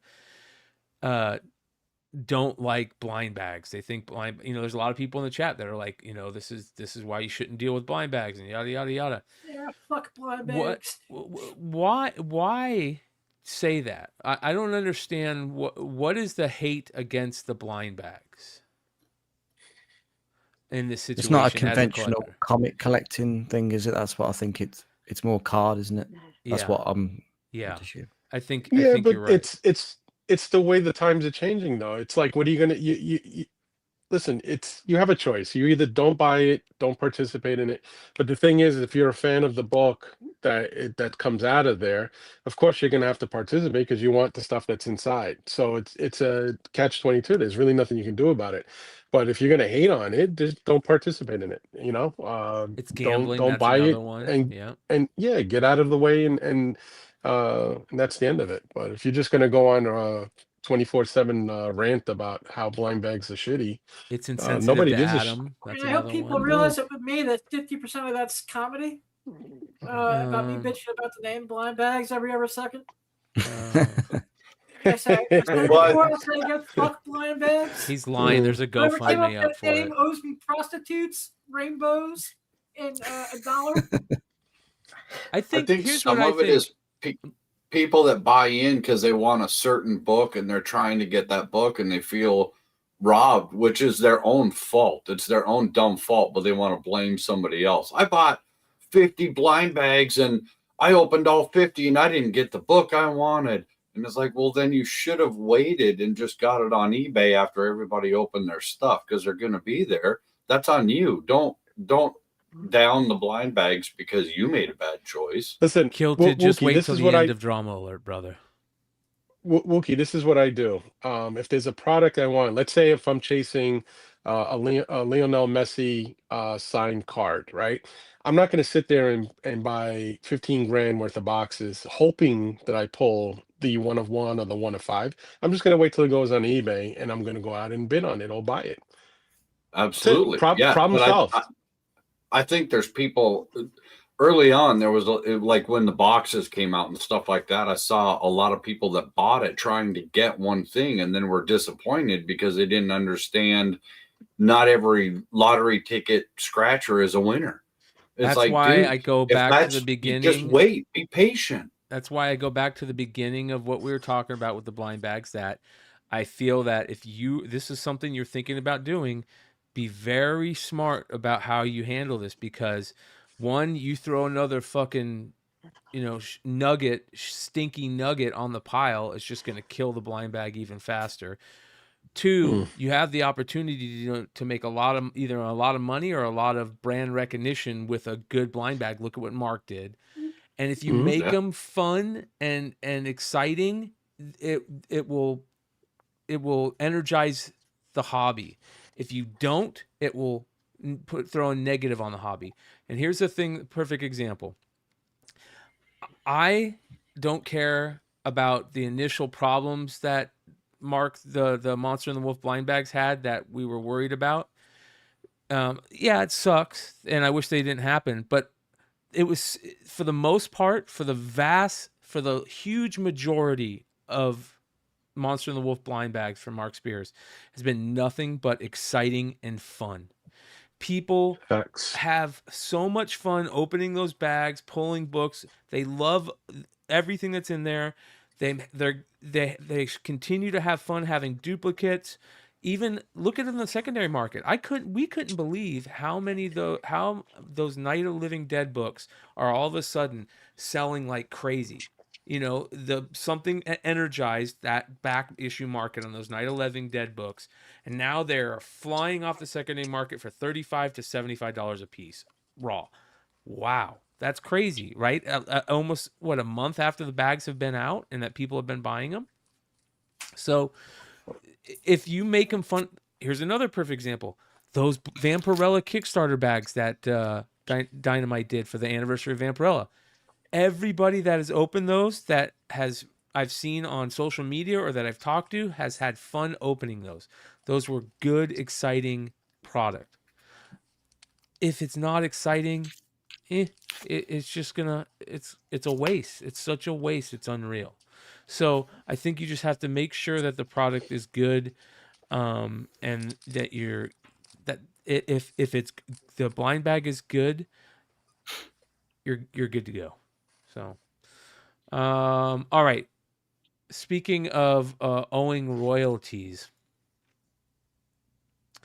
I don't know if you guys are paying attention to what's been going on behind the scenes at Death Row Records with Daz Dillinger and Snoop, cousins, real blood cousins, are going at it.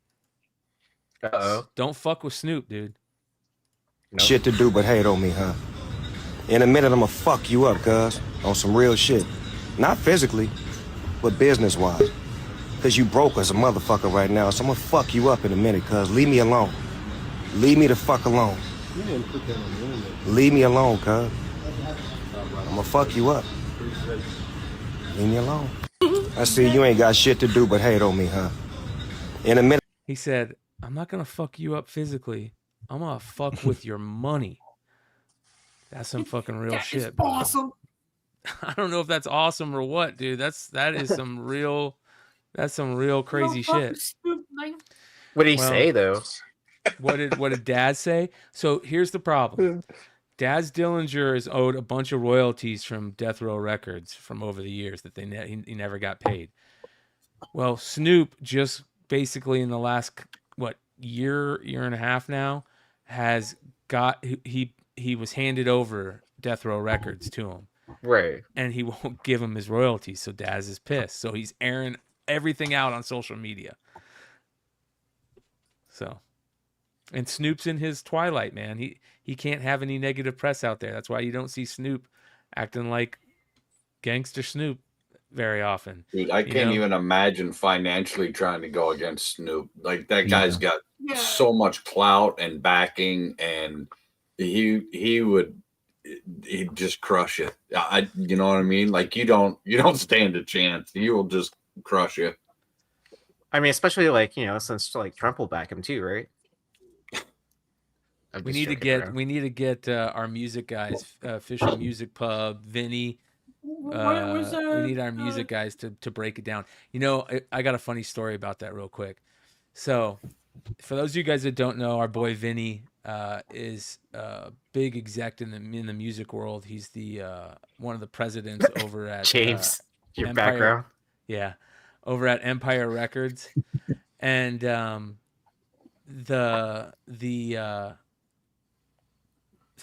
there was one time where we were backstage on the show, and this was before all the Puff Daddy stuff had come out, and I was playing on the music at the beginning of the show, like a old school song, and Puff Daddy was in it, And so I was talking to Vinny and Marcus, and I'm like, hey, do you guys ever hear about this Puff Daddy rumors? And instantly like, nope, we're not even going there. We're not even going there, dude. Don't even bring it up. We're not even going to go there. And then a year later, the craziness hits the fan. The shit hits the fan. So that being said, I wish I had a really good like Snoop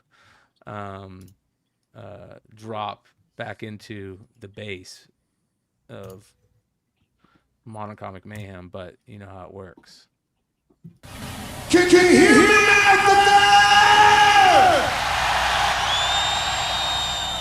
there? Hey man, don't be squirting water at me. I'm gonna fuck your girlfriend, pal.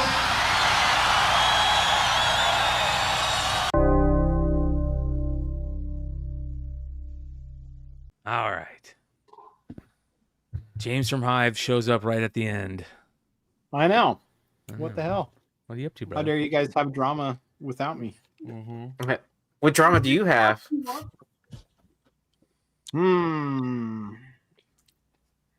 You sound like Joe right now. You're about to stir up some drama. I could. Shh, everybody quit talking about him. Here he comes. He's gonna burn someone. Can I show I you can guys? release the private chats that I have with you guys. Yeah, right. Can you guys?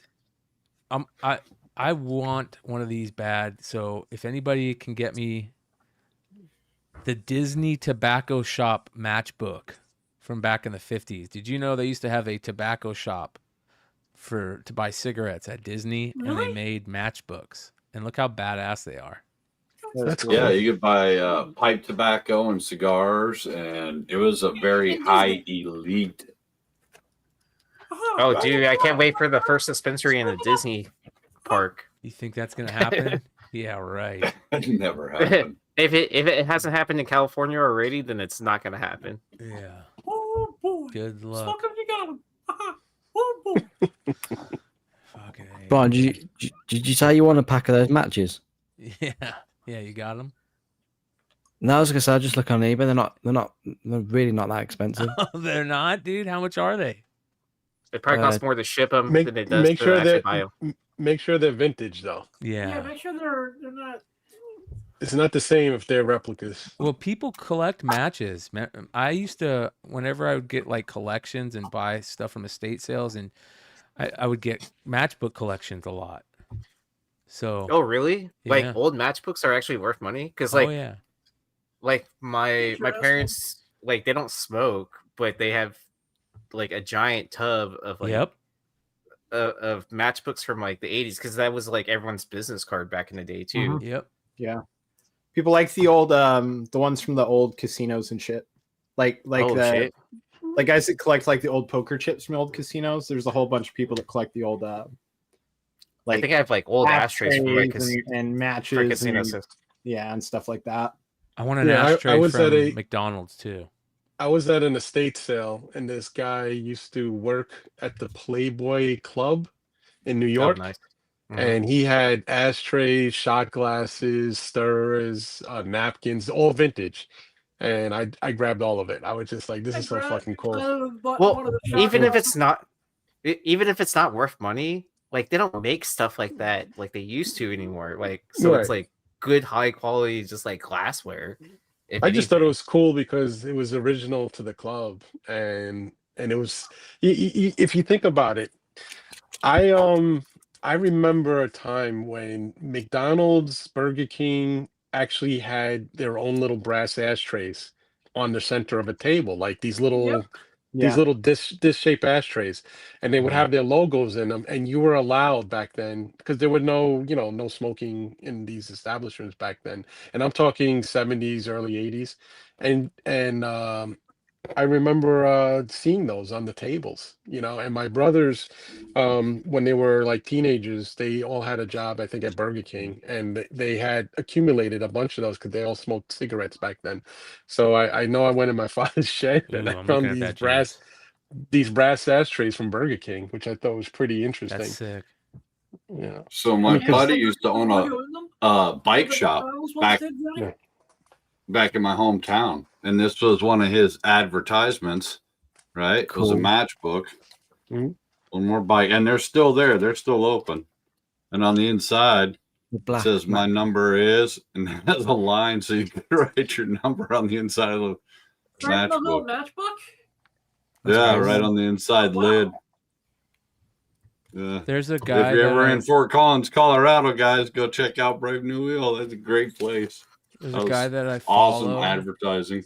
that he like draws on matchbooks and he turns them in. I think I've showed him on the art when I ever go through the art posts, the different social media art posts, where he like draws on the matches and makes the matchbook really badass looking. They're like old school cartoons and stuff. Let me see if I can find it.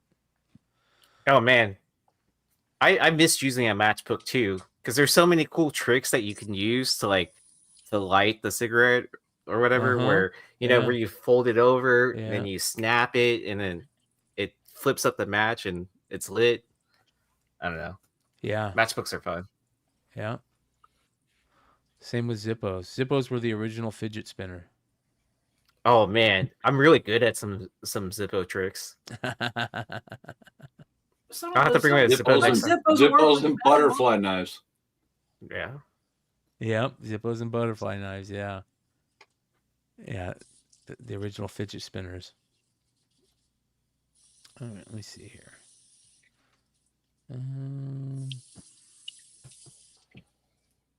Maybe not. Maybe I can't find it. We've got to go over F.O.C. Man, really slow weeks in comics are happening right now and over the next couple weeks. But it's okay because it is the holiday season. It's time to just chill and hang back and enjoy family and loved ones, which is, you know, everything kind of slows down as it should. Yeah. Or if you're single, just your dog. You know, just spend time with your dog. I'm just saying out there for some of you people. Just snuggle your dog. What do you mean, people? You people. Hey, I'm one of those people. Okay. So I want to show you guys something. Check this out.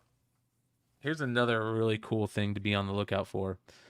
You guys ever seen these? You guys remember these? Back in the day, Panini Totally Certified from 2011 put out cards that instead of jerseys or cleats in them, they had little video monitors that would play clips, and they were limited to 10. Check this out. Look at this. You could plug it in and charge it. How cool are these? That's cool. They're limited to 10. Super limited. That better be him praying. Like when he used to get down on his knee and pray, like after Yeah. every Tim Tebow was the OG, man. That was awesome. Go Broncos. I gotta go Wait, find some of these. who even has that charger anymore? It That's looks like like a USB. That's Yeah. like an old school charger going back to like. It looks 11. like the Yeti input. Same input for Yeti. it's like the iteration before micro USB, right? Yep. I got like 3 of those chargers. I just picked up an old Apple charger today that has nice. all kinds of outputs. Yeah, it'll go over to RCAs and it'll go to USB and they're all in one cable. I couldn't believe I found it because I got another one in my garage, but I still have all my old iPods. So you got to have the big, 4-foot long freaking Mac charger, and I found one today. I was like, score for $3. This is also that's super not- cool. This dude does Zen Gardens. Or yeah, the bonsai tree. Bonsai with buds.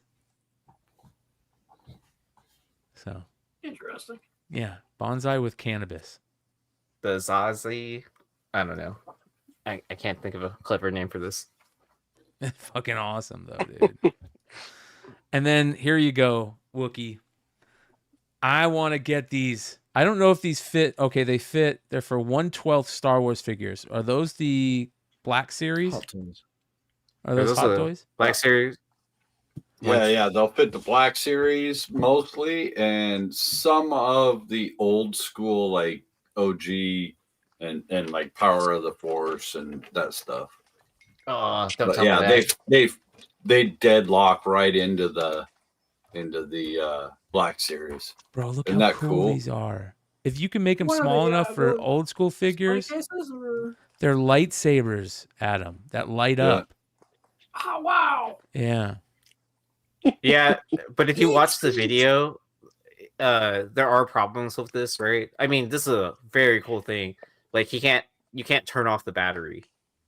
You know what I mean? Bro, Without don't having ick my Huh. But I mean, this looks cool as shit. And then what else was he saying that was the downside of that? Like certain colors aren't as vibrant, right? Yeah. Yeah. They do have they are working on, and they have made it, because I'm a nerd and I watch this crap all the time. But they did make one that does have a switch. It's got like a magnet. So if you put a magnet to it, it'll turn it on and off. I've seen that. And they're working on that. That's sweet. That's pretty cool. Yeah. I bet there's a way to make it as like part of the hilt or something like that, like a small magnet. Dude, in on that all day long.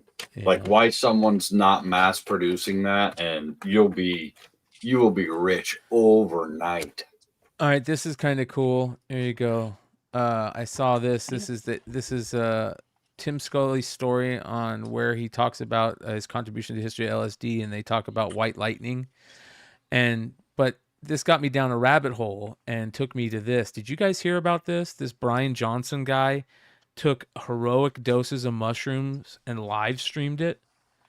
He took like 6 gram doses of mushrooms, live streamed it for 6 hours straight, had like 1 million people watch it. And it is fascinating. If you haven't had a chance to go watch it, it's crazy. But listen to how nuts this is. So he had all his information and do testing, everything before, during, and after. Okay? Listen to some of this shit. Bryan Johnson, the tech guy, spending millions to reverse aging, just did something rather unique. He took 5.24 grams of psilocybin mushrooms while live streaming the whole thing, vibing to Grimes and tracking a bunch of biomarkers. Then he posted the data on X, and it's fascinating. The numbers are striking. His inflammation marker dropped over 35% to basically undetectable levels. His stress hormones tanked, cortisol down 42%, DHEA-S down 45%, putting him into what he calls parasympathetic dominance, aka deep relaxation mode. His estradiol tripled, still normal range, likely because psilocybin triggers neuroprotective pathways. All of this aligns with actual clinical research on high-dose psilocybin, reducing inflammation and stress markers. Dude, this shit was so crazy to watch because they're tracking it while he's peaking, while he's coming down, and he's explaining everything that he's going through. He used thermal imaging camera to track his body temperature. His core temp rose 2 degrees F. His chest bloomed with heat. His nose and lips cooled, emotional intensity. His cheeks warmed because of joy and sadness, and his forehead cooled. At the peak, his heart rate jumped 15 beats per minute, and his oxygen saturation dropped 5%. All signs of his nervous system lighting up. It's the first visualization of its kind showing what psychedelic experience actually looks like on the body. This shit's crazy, dude. So nuts. And records now in. Apparently a man goes on in podcasts to say, I love you, man, 385,000 times. I love you, man. Well, if they need more test subjects, I'm willing to volunteer myself. Oh, bro, this is crazy. I got to show you this one part. See if I can find it. Fascinating. Here it is. Is this it? Yeah, this is it. 0.50, I believe. So he's fucking tripping balls right now. Yeah. And he's just got music. He's got a DJ in there. And the DJ's just fucking playing really fucking chill music. That and it really And it got he him has his pretty friends quick come on and hard and there after there's fucking, about 40 minutes in. What's his I would name? say.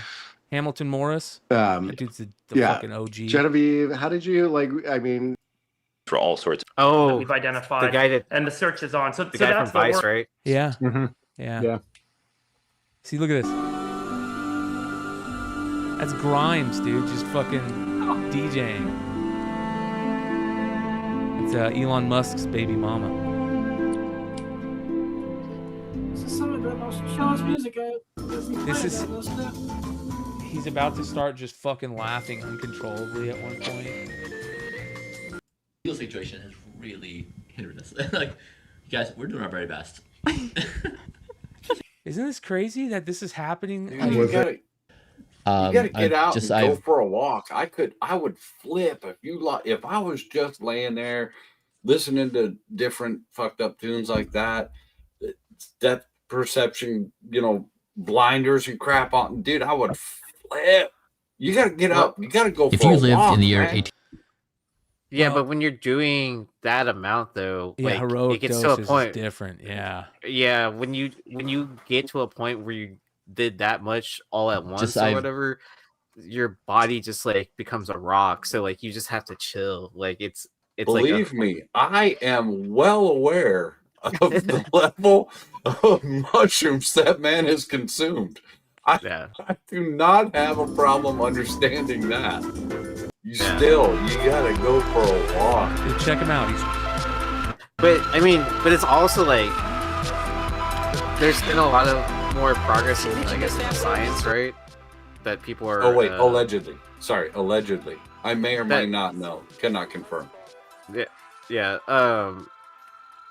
But so I mean, because there's a lot more progression for like the mental health stuff too, right? With using psychedelics, so that's why that's probably why he has a like some sort of, I'm guessing, like psychologist, right? That's like going through, like sitting next to him through his dose. I mean, it's like Yeah, a psychiatrist to do this. A trip person. Yeah. This is or whatever it's called. I mean, because I know they do that in different areas. So if you guys want to try an experiment for the first time and see if these will work on a blind person, I'm game. Fucking A, bro. Let's do it. Good job. We'll send you to him. This is him taking more. Okay, I'm happy with that. Oh, I'm gonna put up your video then. Oh, sorry. There we go. Oh, is that the right one? 5.2 grams, and then. Yeah. So you guys, legally, I. This is on YouTube. Is this allowed on YouTube? Yeah. To take this. So what I'm going to do is I'm going to take this over to the couch, and then I'm going to put the lemon juice in it, and then I will put it up to my mouth. We'll put a mushroom on the screen.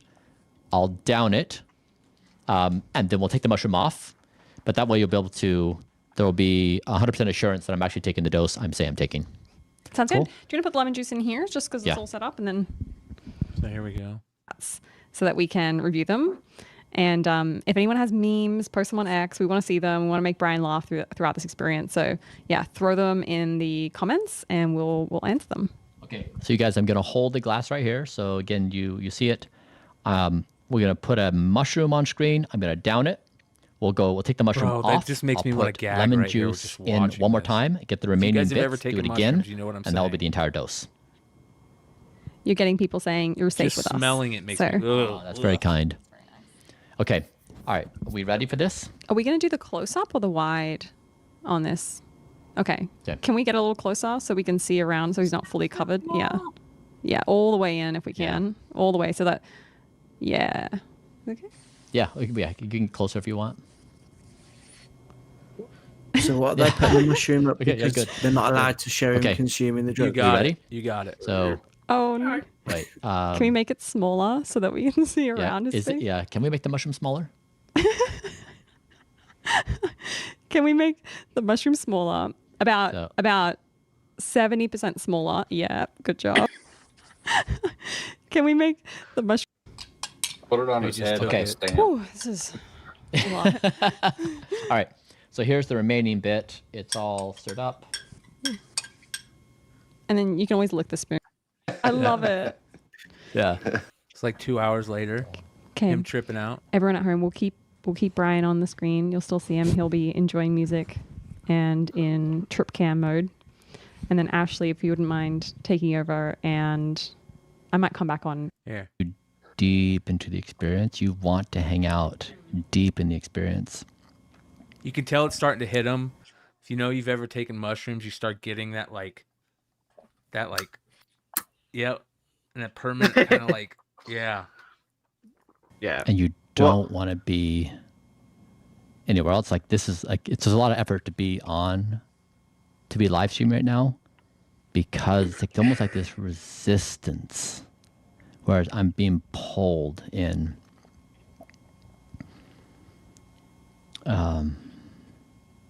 If I try to like,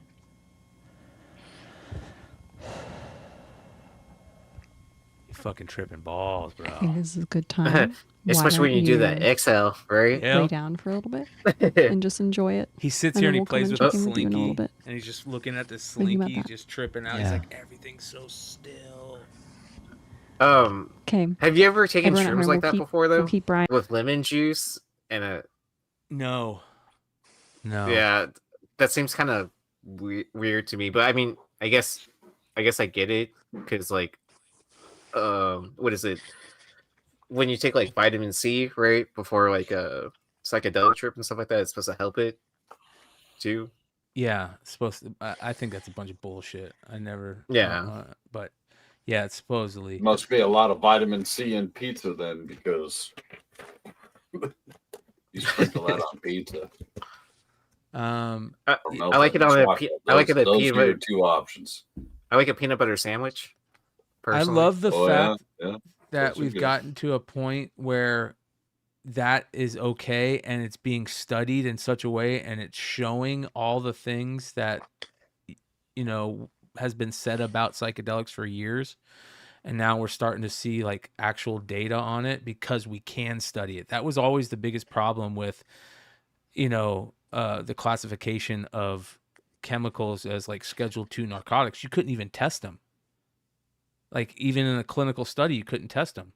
So that's kind of anyways, that's a Bogcast type shit. Let's switch it.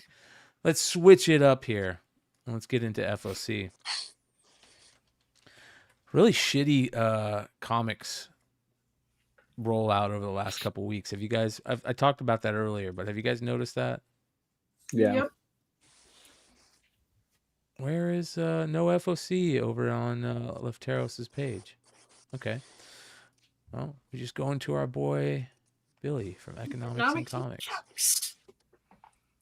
Yeah, really shitty rollout over the last couple weeks. But dude, look at this Delato Spider-Man. Fantastic. That should have been a 1 in 25. It's just an open order. $4.99. Clayton Crane is doing all these. He's doing the J. Scott Campbell thing where he's doing all his versions of characters now. I find that tiring at this point. Really good Bermejo cover for Amazing Spider-Man 20 as well. Okay. I didn't know about this book. Have you guys ever seen this book? Did you ever know about this book? No. Jughead number 327.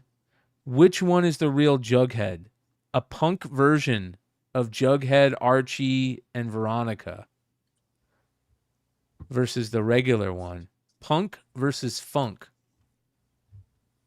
Jughead is a punk. Relive the much talked about issue where Jughead rebels against authority and turns punk. Experience Archie Comics history just in time to celebrate the 52nd anniversary of opening the iconic New York punk venue CBGB's. And Jughead 327, a facsimile. When did this originally come out? That's fucking cool. No I idea. want I've one of never these. heard or seen that. Yeah, this is like one of the rare Archie books I have now. I don't remember. Jughead 327. Let's look.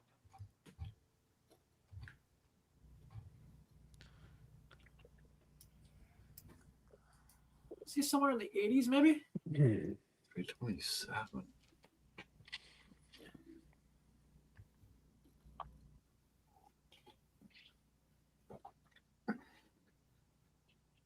1983. 83, yeah. That's perfect, right? It would have been cool if it was a little earlier, like in the late 70s, right? But that's a cool book. I've never seen that. And they're doing a really cool variant for it.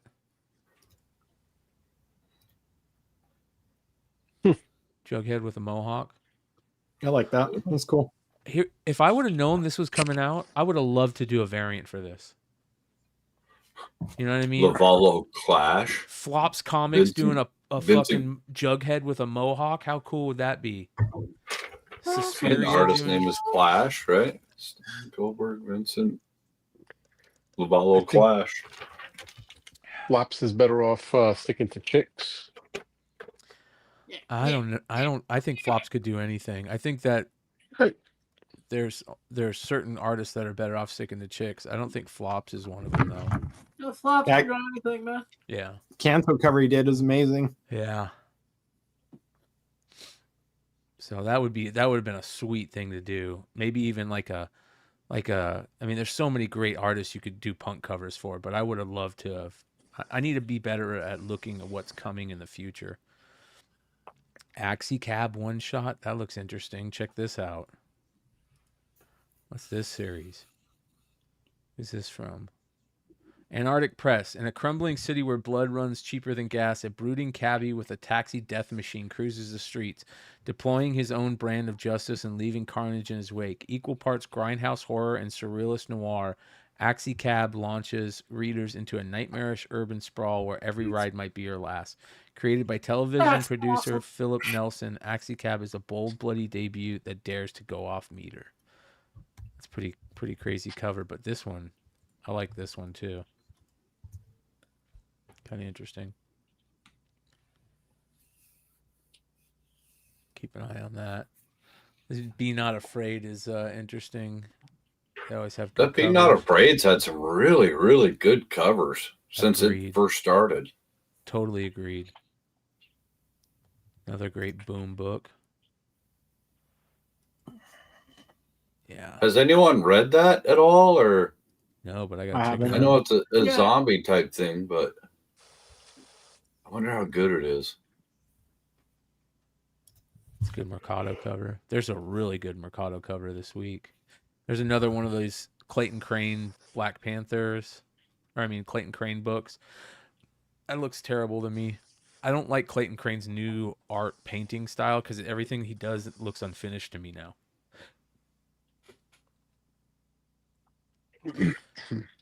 That's a badass cover by E.M. Gist.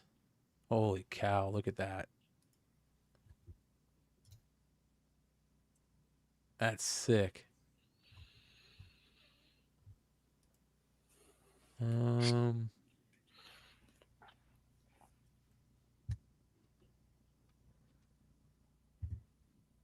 It's interesting. Scourge and Serpent. Conan, Scourge and Serpent Perillo cover.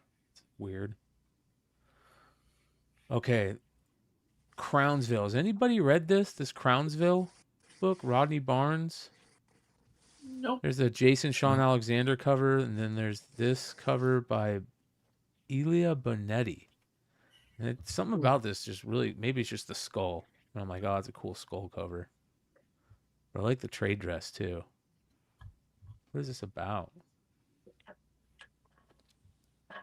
Phenomenal. Go deeper into the mystery of murders inside a tragedy-laden asylum with a tragically haunted history that cannot be held back any longer. It's a nice little horror book there. Here's the Punisher. Clayton Crane again. These look unfinished to me. I don't know what it is. This one's interesting. Okay, this Bjorn Barron's Deadly Tales of Gunslinger Spawn is such a good cover. I just hate the fact that the image thing takes up part of the gun. Like, that is such a beautiful cover. This needs to have... They need to fix that. Hopefully they will before it comes out. Look how beautiful that is. It's a great idea. Fuck. All right, what else do we got? Disavowed has number 3 issue coming out. Catacomb of Torment number 7. The Olivetti cover is really nice.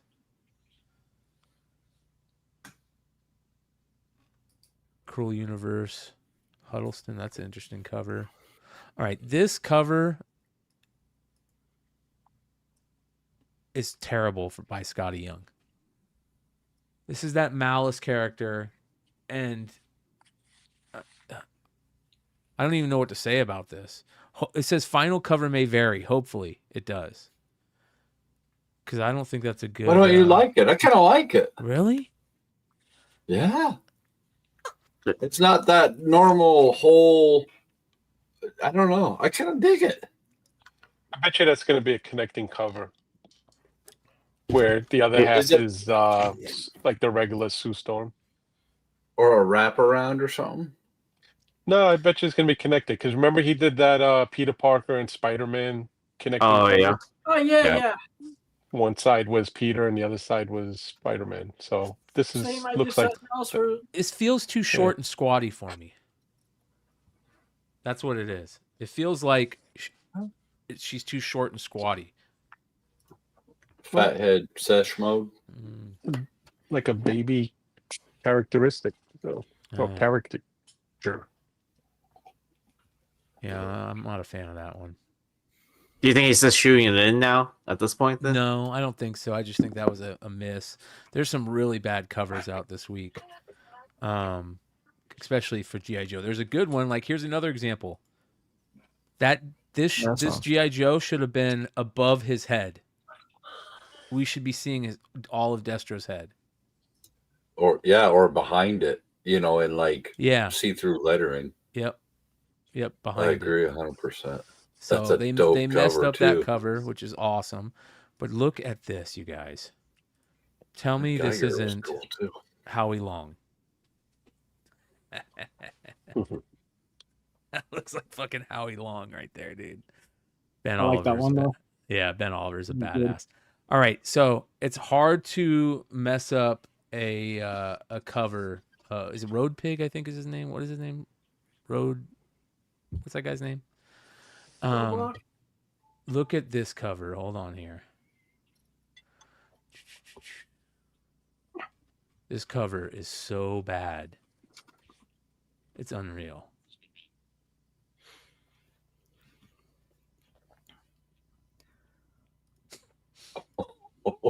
You saw it, right? Oh my God, this is bad, bro. Should I be thankful I can't see? Yeah. Oh, dude. What the hell happened? Oh my God, Roadhog, yeah, Road Pig, or Roadhog? I can't remember. Road Pig, yeah. Look how rough that is. Roadkill is what that is. Oh that my is God, not good. dude. Roadkill. Oh, that's the 1 in 25 too. Wow. Oh no. Yeah. So it's gonna be rare because no one orders it, right? Everybody's gonna order. All the comic shops are gonna order 24 copies of the regular issues just to avoid getting that. God, that's terrible, dude. Here's the 1 in 50, and the 1 in 50 is even not that great. Yeah. That's better than the way better than the one. I like the Clutch and Hound storyline. It's awesome, but that's not even that good. So, yeah, the Ben Oliver is the best one. Yeah, it is. It's Brock Lesnar mixed with Brian Bosworth mixed with Howie Long. Interesting. Yeah. All right, so there's that. There is a Andy Kubert 324 for the regular series. That's very cool space cover. I like that. Payload and sci-fi. I think that's Lady Jane, right? Could be wrong. Okay, Gunslinger Spawn 50. You got the Puppeteer Lee connecting cover, which is gorgeous. All the Puppeteer Lee books have been... Look how good that is. Holy shit. Damn, that's good. And then you've got the McFarlane, which is okay. It's nothing great. It's okay. You take that back. That's McFarlane. You have the Scotty Young, which I like. And then you have the best one of them all.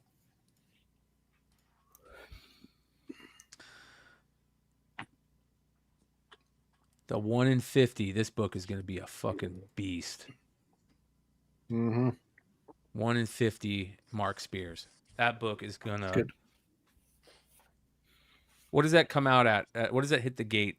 Is that a $200? Is that a $150 book out the gate? $100 book out the gate? I think it'll depend on how many end up getting ordered or It's going to be assumably ordered. It'll probably be shortly an after, 80 book but out the gate. Yeah, I'll say $80. Yeah. two weeks out. That's an $80 book easy. I'd say it's 100 and a quarter. Like I think above it that. drops. It drops at like $60 or $70 when it hits the stores. Billy says 40. Billy says 40. 40. There's going to be a lot of them. There's going to be a lot of them. So, and it's hard for a ratio book to come out over ratio. We see that in the House of Stein Hot 10 all the time. He doesn't like to put books on the hot list unless they're at least selling for over ratio. So, I'm gonna be optimistic on this one and think that it comes out at 75 to 80. You guys are all saying too many ordered, under ratio, all that, but look at 25 Absolute Batman #1s. There's how 280,000 of those, and they're selling for $100. So it's that people are saying you can get it for 25 on eBay now, but pre-sales are always low on these books. People don't even know about this book yet for the most part. So once this comes out and more people are talking about them, it starts showing up on hot lists that day. These will be selling like hotcakes. I have a feeling. I like this one much better than the Scorched one. The Scorched one is cool, but I like the Gunslinger. Why do they say hotcakes? Nobody buys hotcakes. Like, that's not a lot. Hotcakes are actually sold pretty. It should be like, that's going to sell like condoms. Everybody buys condoms. I mean, there's a lot of those out there. That's going to sell huge like condoms. Hello Darkness number 18 has a killer Frizen. Great job. Are you going to buy that away for that, or am I going to beat you to it? You can have that one. I already turned it down. I'm good. Damn. There's a really good main cover for that one. Is that Puebla? Who is that? Yeah, Puebla. Rebecca Puebla. Yeah, that one's awesome. Yeah. Look at the I'm interested to see which ones she has left at this point, because I got to see the first, like, whatever. The Becky got a good one. Cloonan. Yeah. That one's okay. Emma Rios.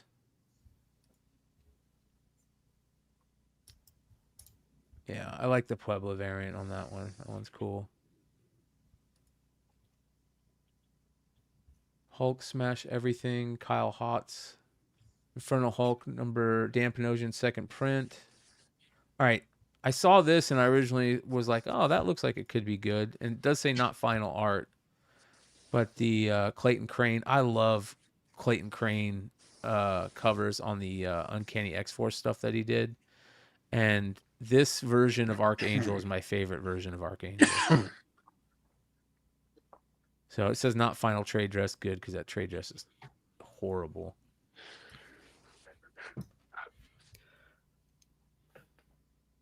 That's a cool Inglorious X-Force Jeff Shaw cover, trading card cover. I'm ever so sorry, but I'm going to have to go because I'm feeling that only having 1 hour sleep. So, James, thanks for hanging out with us, brother. Hey, you guys, make sure you guys go check out James' video on that Comic Con that he went and checked out. He did a really good job on that. I appreciate that, Brian. Much love, brother. We'll talk to you soon, bro. Take care. Bye-bye. Thanks, everyone. Bye. Yeah. New Avengers that's a New Avengers number 8 Karen Darbo variant. That's pretty interesting. Man, they do a terrible job at picking which variants should go where.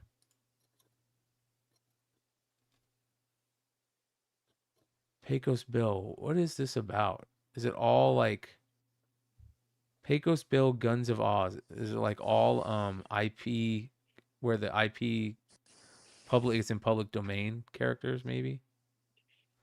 I think it is. Power Rangers. Wasn't Pecos Return to Bill? I mean, it's an old story, like Babe and the Blue Ox and what's his butt, Paul Bunyan and all that. But I thought Disney. I could be wrong. I thought Disney was in the market, or one of those guys had that. No, there's a badass Pecos Bill in Monsters. It's one of the best characters, in my opinion. Best designed looking characters. Transformers number 28. Daniel Warren Johnson cover is interesting.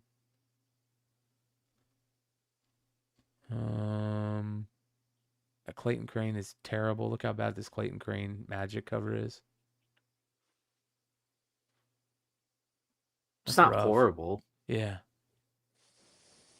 It's not horrible, or it is? It's not. It's not horrible, but it's also not like super great either. If I showed that to you, would you think that was Clayton Crane if you saw just that? No. Yeah. Yeah, that's rough. Yeah, but right now Frank Miller's like, hold my beer. Yeah. You want to see? I'll fuck that up. It's because he hasn't finished the painting yet. That's what it really is. That's what I'm saying. All of his covers look unfinished to me. Dude, this Joe Madureira Blink. Blink is one of my favorite characters that they never use correctly anymore. And to have Joey Mads on it, look at this. This is the 1 in 50 Virgin. That's badass. Ooh. I love how she holds those spikes, those psionic spike things. And she throws them. It's a nice little homecoming for you, Mad. Yeah. She has beautiful eyes. Testify. There's a black and white 1 in 200 color splash. Yeah, color splash. Should have been purple instead of green. That was the color splash. Yeah, like use green for Rogue. Yeah. Yeah. Again, yeah. Look at this Stephen Platt. This Stephen Platt 1 in 100 is rough. And I don't know what it is. If it could be the coloring again, but that's, ugh. That is bad. Yeah. It's like they over to that shoulder looks like a half curled armadillo. Yeah. Look how off the elbow is, the bicep. Proportions are out. The Look at face is way too haggard. Look at his hand. And it's bigger than his head. Yeah. It's just ink over ink, and it gets distorted and lost. I would love to see the black and white of this. Look at Magneto's arm. Yeah. Bro, he's got a twig.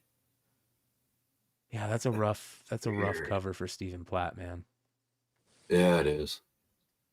Damn. Really rough. And okay, there are a couple. This cover by Sway, I can't tell if I like it or if I don't like it.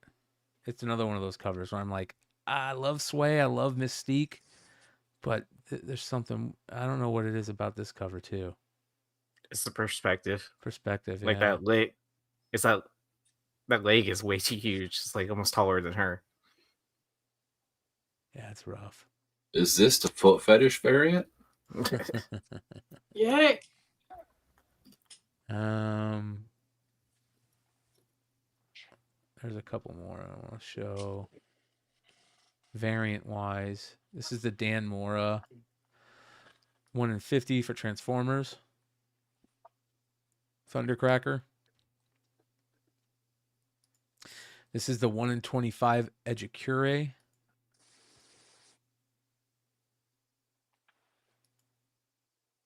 Did you guys see the self-transforming Soundwave by any chance? Yep. That thing was pretty badass. Dude, that's so dope. Yeah, how it's. I love how Soundwave talks. His voice.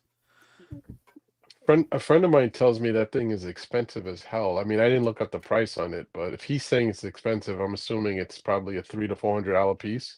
Yeah. It I'd plays believe music too. It links to your Bluetooth. It has a Bluetooth Bluetooth speaker. option. Yeah. Look at this Which is Power probably Rangers the Miguel coolest thing. Mercado variant. Mercado's amazing. He is like, I'm telling you, he's top 5 artist, cover artist in the game right now, in my opinion. $1,300. No, and they're saying it's over $1,000. $1,300. Oh, it's that expensive for Oh a my Soundwave God. GTFO. Shit. I mean, it was badass. I don't know if it's $1,000 badass. Okay, quick. Who did that cover? Not Clayton Crane, right? Nope, it's Clayton Crane. Oh, that's weird. What is up, man? So many bad covers this week from like really good artists. He's doing something different. It's rough, bro. He must be on the search for a new girlfriend or something. It's affecting his. It's affecting his. So this is a 1 in 5 of a book called The Jungle. Ooh, that's cool. Yeah, I like the I like coloring. that. I don't. There's something about her face though that's a little off, and maybe it's. Is she supposed to be an animal?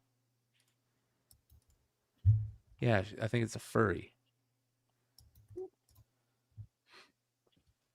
But that's a beautiful coloring. It's got a Mayhem license plate. That's sneaky. 1 in 5 on that one. Uncivilized books. This is the 1 in 50 Ron Friends hidden variant. So you know it's old art, but badass Archangel. Such a cool character.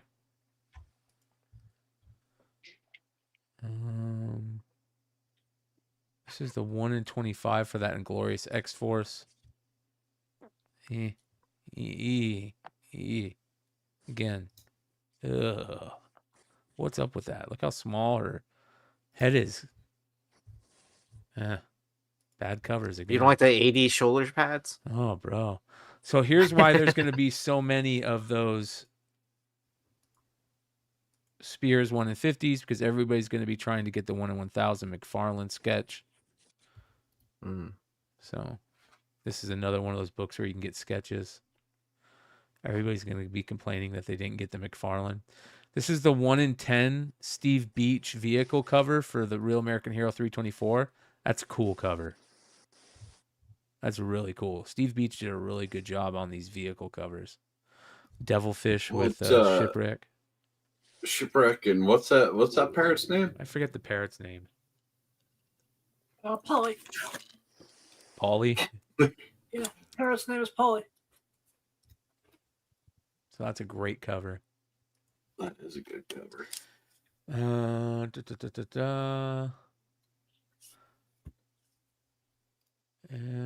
I think this is that's an interesting Sorrentino cover, 1 in 10 for Bloodland. I think that's it for F.O.C. Yeah. Is it? Let me make sure. Yeah. That's it. F.O.C. Interesting F.O.C. Mark says that Spears gunslinger looks pretty cool. Yes, it does, brother. Yes, it does. So, what else we got? You guys got any pickups? Any pickups? I got an update on my PSA comic order. Oh yeah? It's not coming in until January now. I submitted that stuff in I submitted that in September, and I mean I know I did mess up the form or whatever. I should have just asked them to ship it back and then submitted it again, and it probably would have gotten back faster. They're really shit in the bed, man. Yeah. So I'm not happy about that it's taken this long. Like I knew it was gonna be delayed, but Jesus. Yeah. Damn. All right. Anybody else? Any pickups? Nope. Nope. I got about 10,000. Oh, you got some Pro Line Aerotex. boards. Nice, John. So Some thank you, Aerotex. Pro Line. I got Aerotex. I picked these up today. These are kind of cool. These little Bronze Age horror reprints are pretty cool from Marvel. Where Monsters Dwell first grew. Then I got First Fing Fang Foom. I kind of like those. They're pretty cool. And then I picked this up today. This is a 1937 Popeye. It's called the Feature Book number 3. So I don't know much about it, but it was in my LCS today, and I grabbed it. And the reason why it has a purple label is because it says 3 center wraps reinforced, but that's the entirety of whatever they say why it's purple. Is that the first appearance So, of that Jeep character? I don't know. I gotta That look Jeep into it. character, I is that- just this was a spontaneous purchase today. So and then I got my Stein pack slab in the mail. I mean, it has a little crack in it from the delivery. It's not his fault. It's sure it was handled, but whatever. I mean, you know, the whole point of me jumping into this was, like I said, it was a good cause. So I'm not really overly concerned about that. And then I got one of these, which is not too many people are going to know what this is. This is Scara, Damsel of the Doomed. Mark had put her part of the original first release of the Monster trading cards.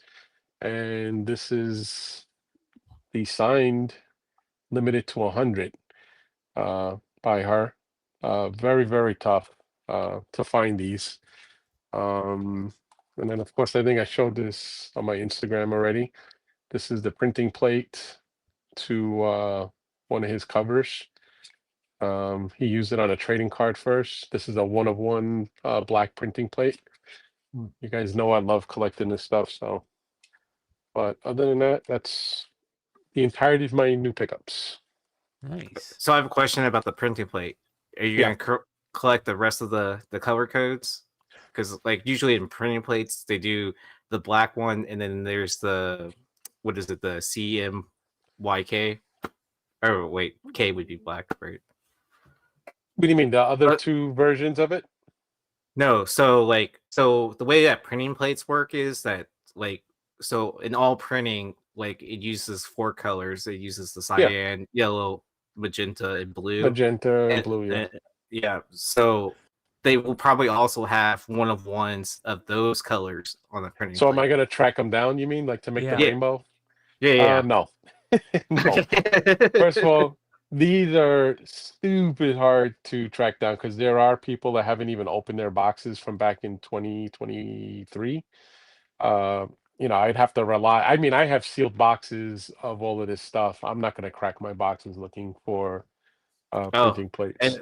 And then look, Mark's in the chat. He's telling us that there's 4 total. That's black, yellow, Yeah. Cyan, magenta. That's the one he was mentioning, that the worst one is the yellow, which is, I'll show you real quick what the yellow looks like. This is the yellow printing plate where you can practically see nothing. You'd have to angle it in the light to actually see what it is. I mean, it's super cool, the card, if you see the card, but this is what the yellow printing plate looks like. It's the worst of all of them, but you know, I'm not going to turn it down. I'm going to, if that's the only one I can find, I'm going to pick it up. So no, the new, I saw the people were posting the Kickstarter trading cards, the new ones that just dropped, and quite a few people already pulled printing plates. Man, they're really cool. Their printing plates are the some of them are the current covers that he's been doing from Monster and the Wolf. But you know, Nice. again, I don't know if I'm gonna crack my hobby boxes. I think I'm just gonna leave mine sealed. I'm having fun watching other people post theirs though. So If you find a cyan, send it to Trial by Gods and tell him it's a magenta. He's colorblind. oh yeah, I know. Yeah, Yeah, I just realized. I understand.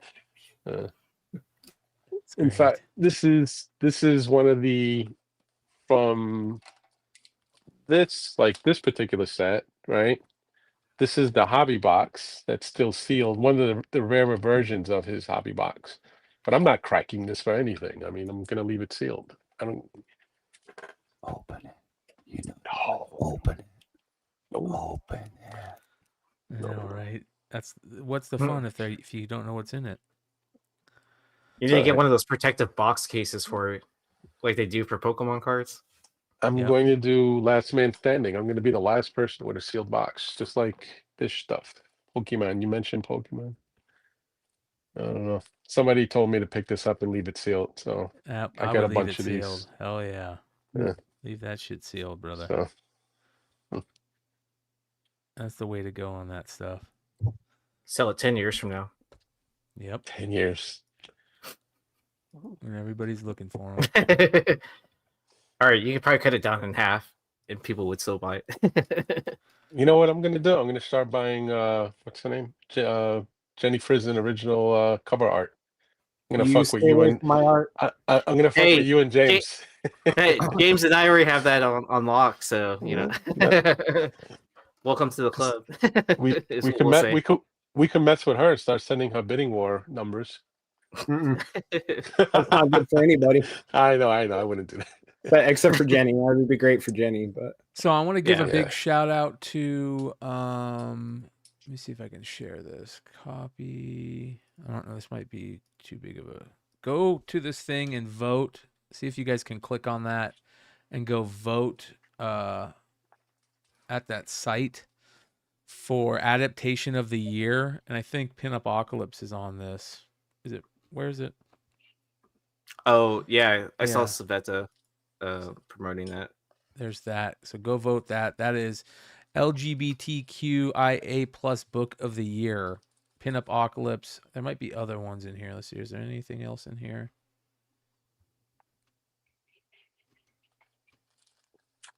And show some love to Andrew and Sveta.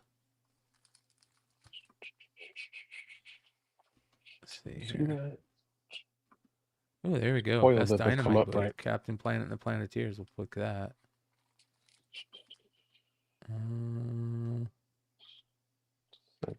Will it let you click on it?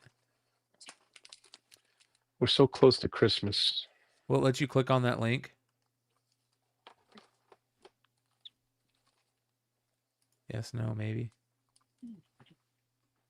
Oh, here we go. Pin-Up-Ocalypse. There you go. Best image book.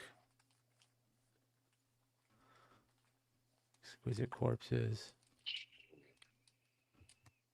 Go show some love and vote on it. Vote on it. There might be some other stuff in here for them. But there you go.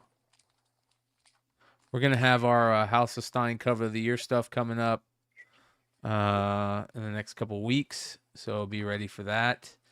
And as Billy says, next weekend is the last F.O.C. for the year. So give all you retailers a little bit of time off, which is nice. Yeah. Yeah. Yes, sir. Yes, sir. Okay. I think that is it for the night, you guys. A nice little 2.5 hour show. The RSO is starting to hit me tenfold, and the migraine is starting to die down a little bit. And we're going to go hang backstage and shoot the shit for a while. Love you guys. We'll see you guys tomorrow night. I have a comic sale on eBay Live. And then Monday night, a card sale on eBay Live. I shipped out everybody's cards and comics from the last so many sales. So thanks to everybody that purchased stuff. And come hang out with us Sunday and Monday for the same stuff. So that being said, love you guys. We'll see you soon. Adios.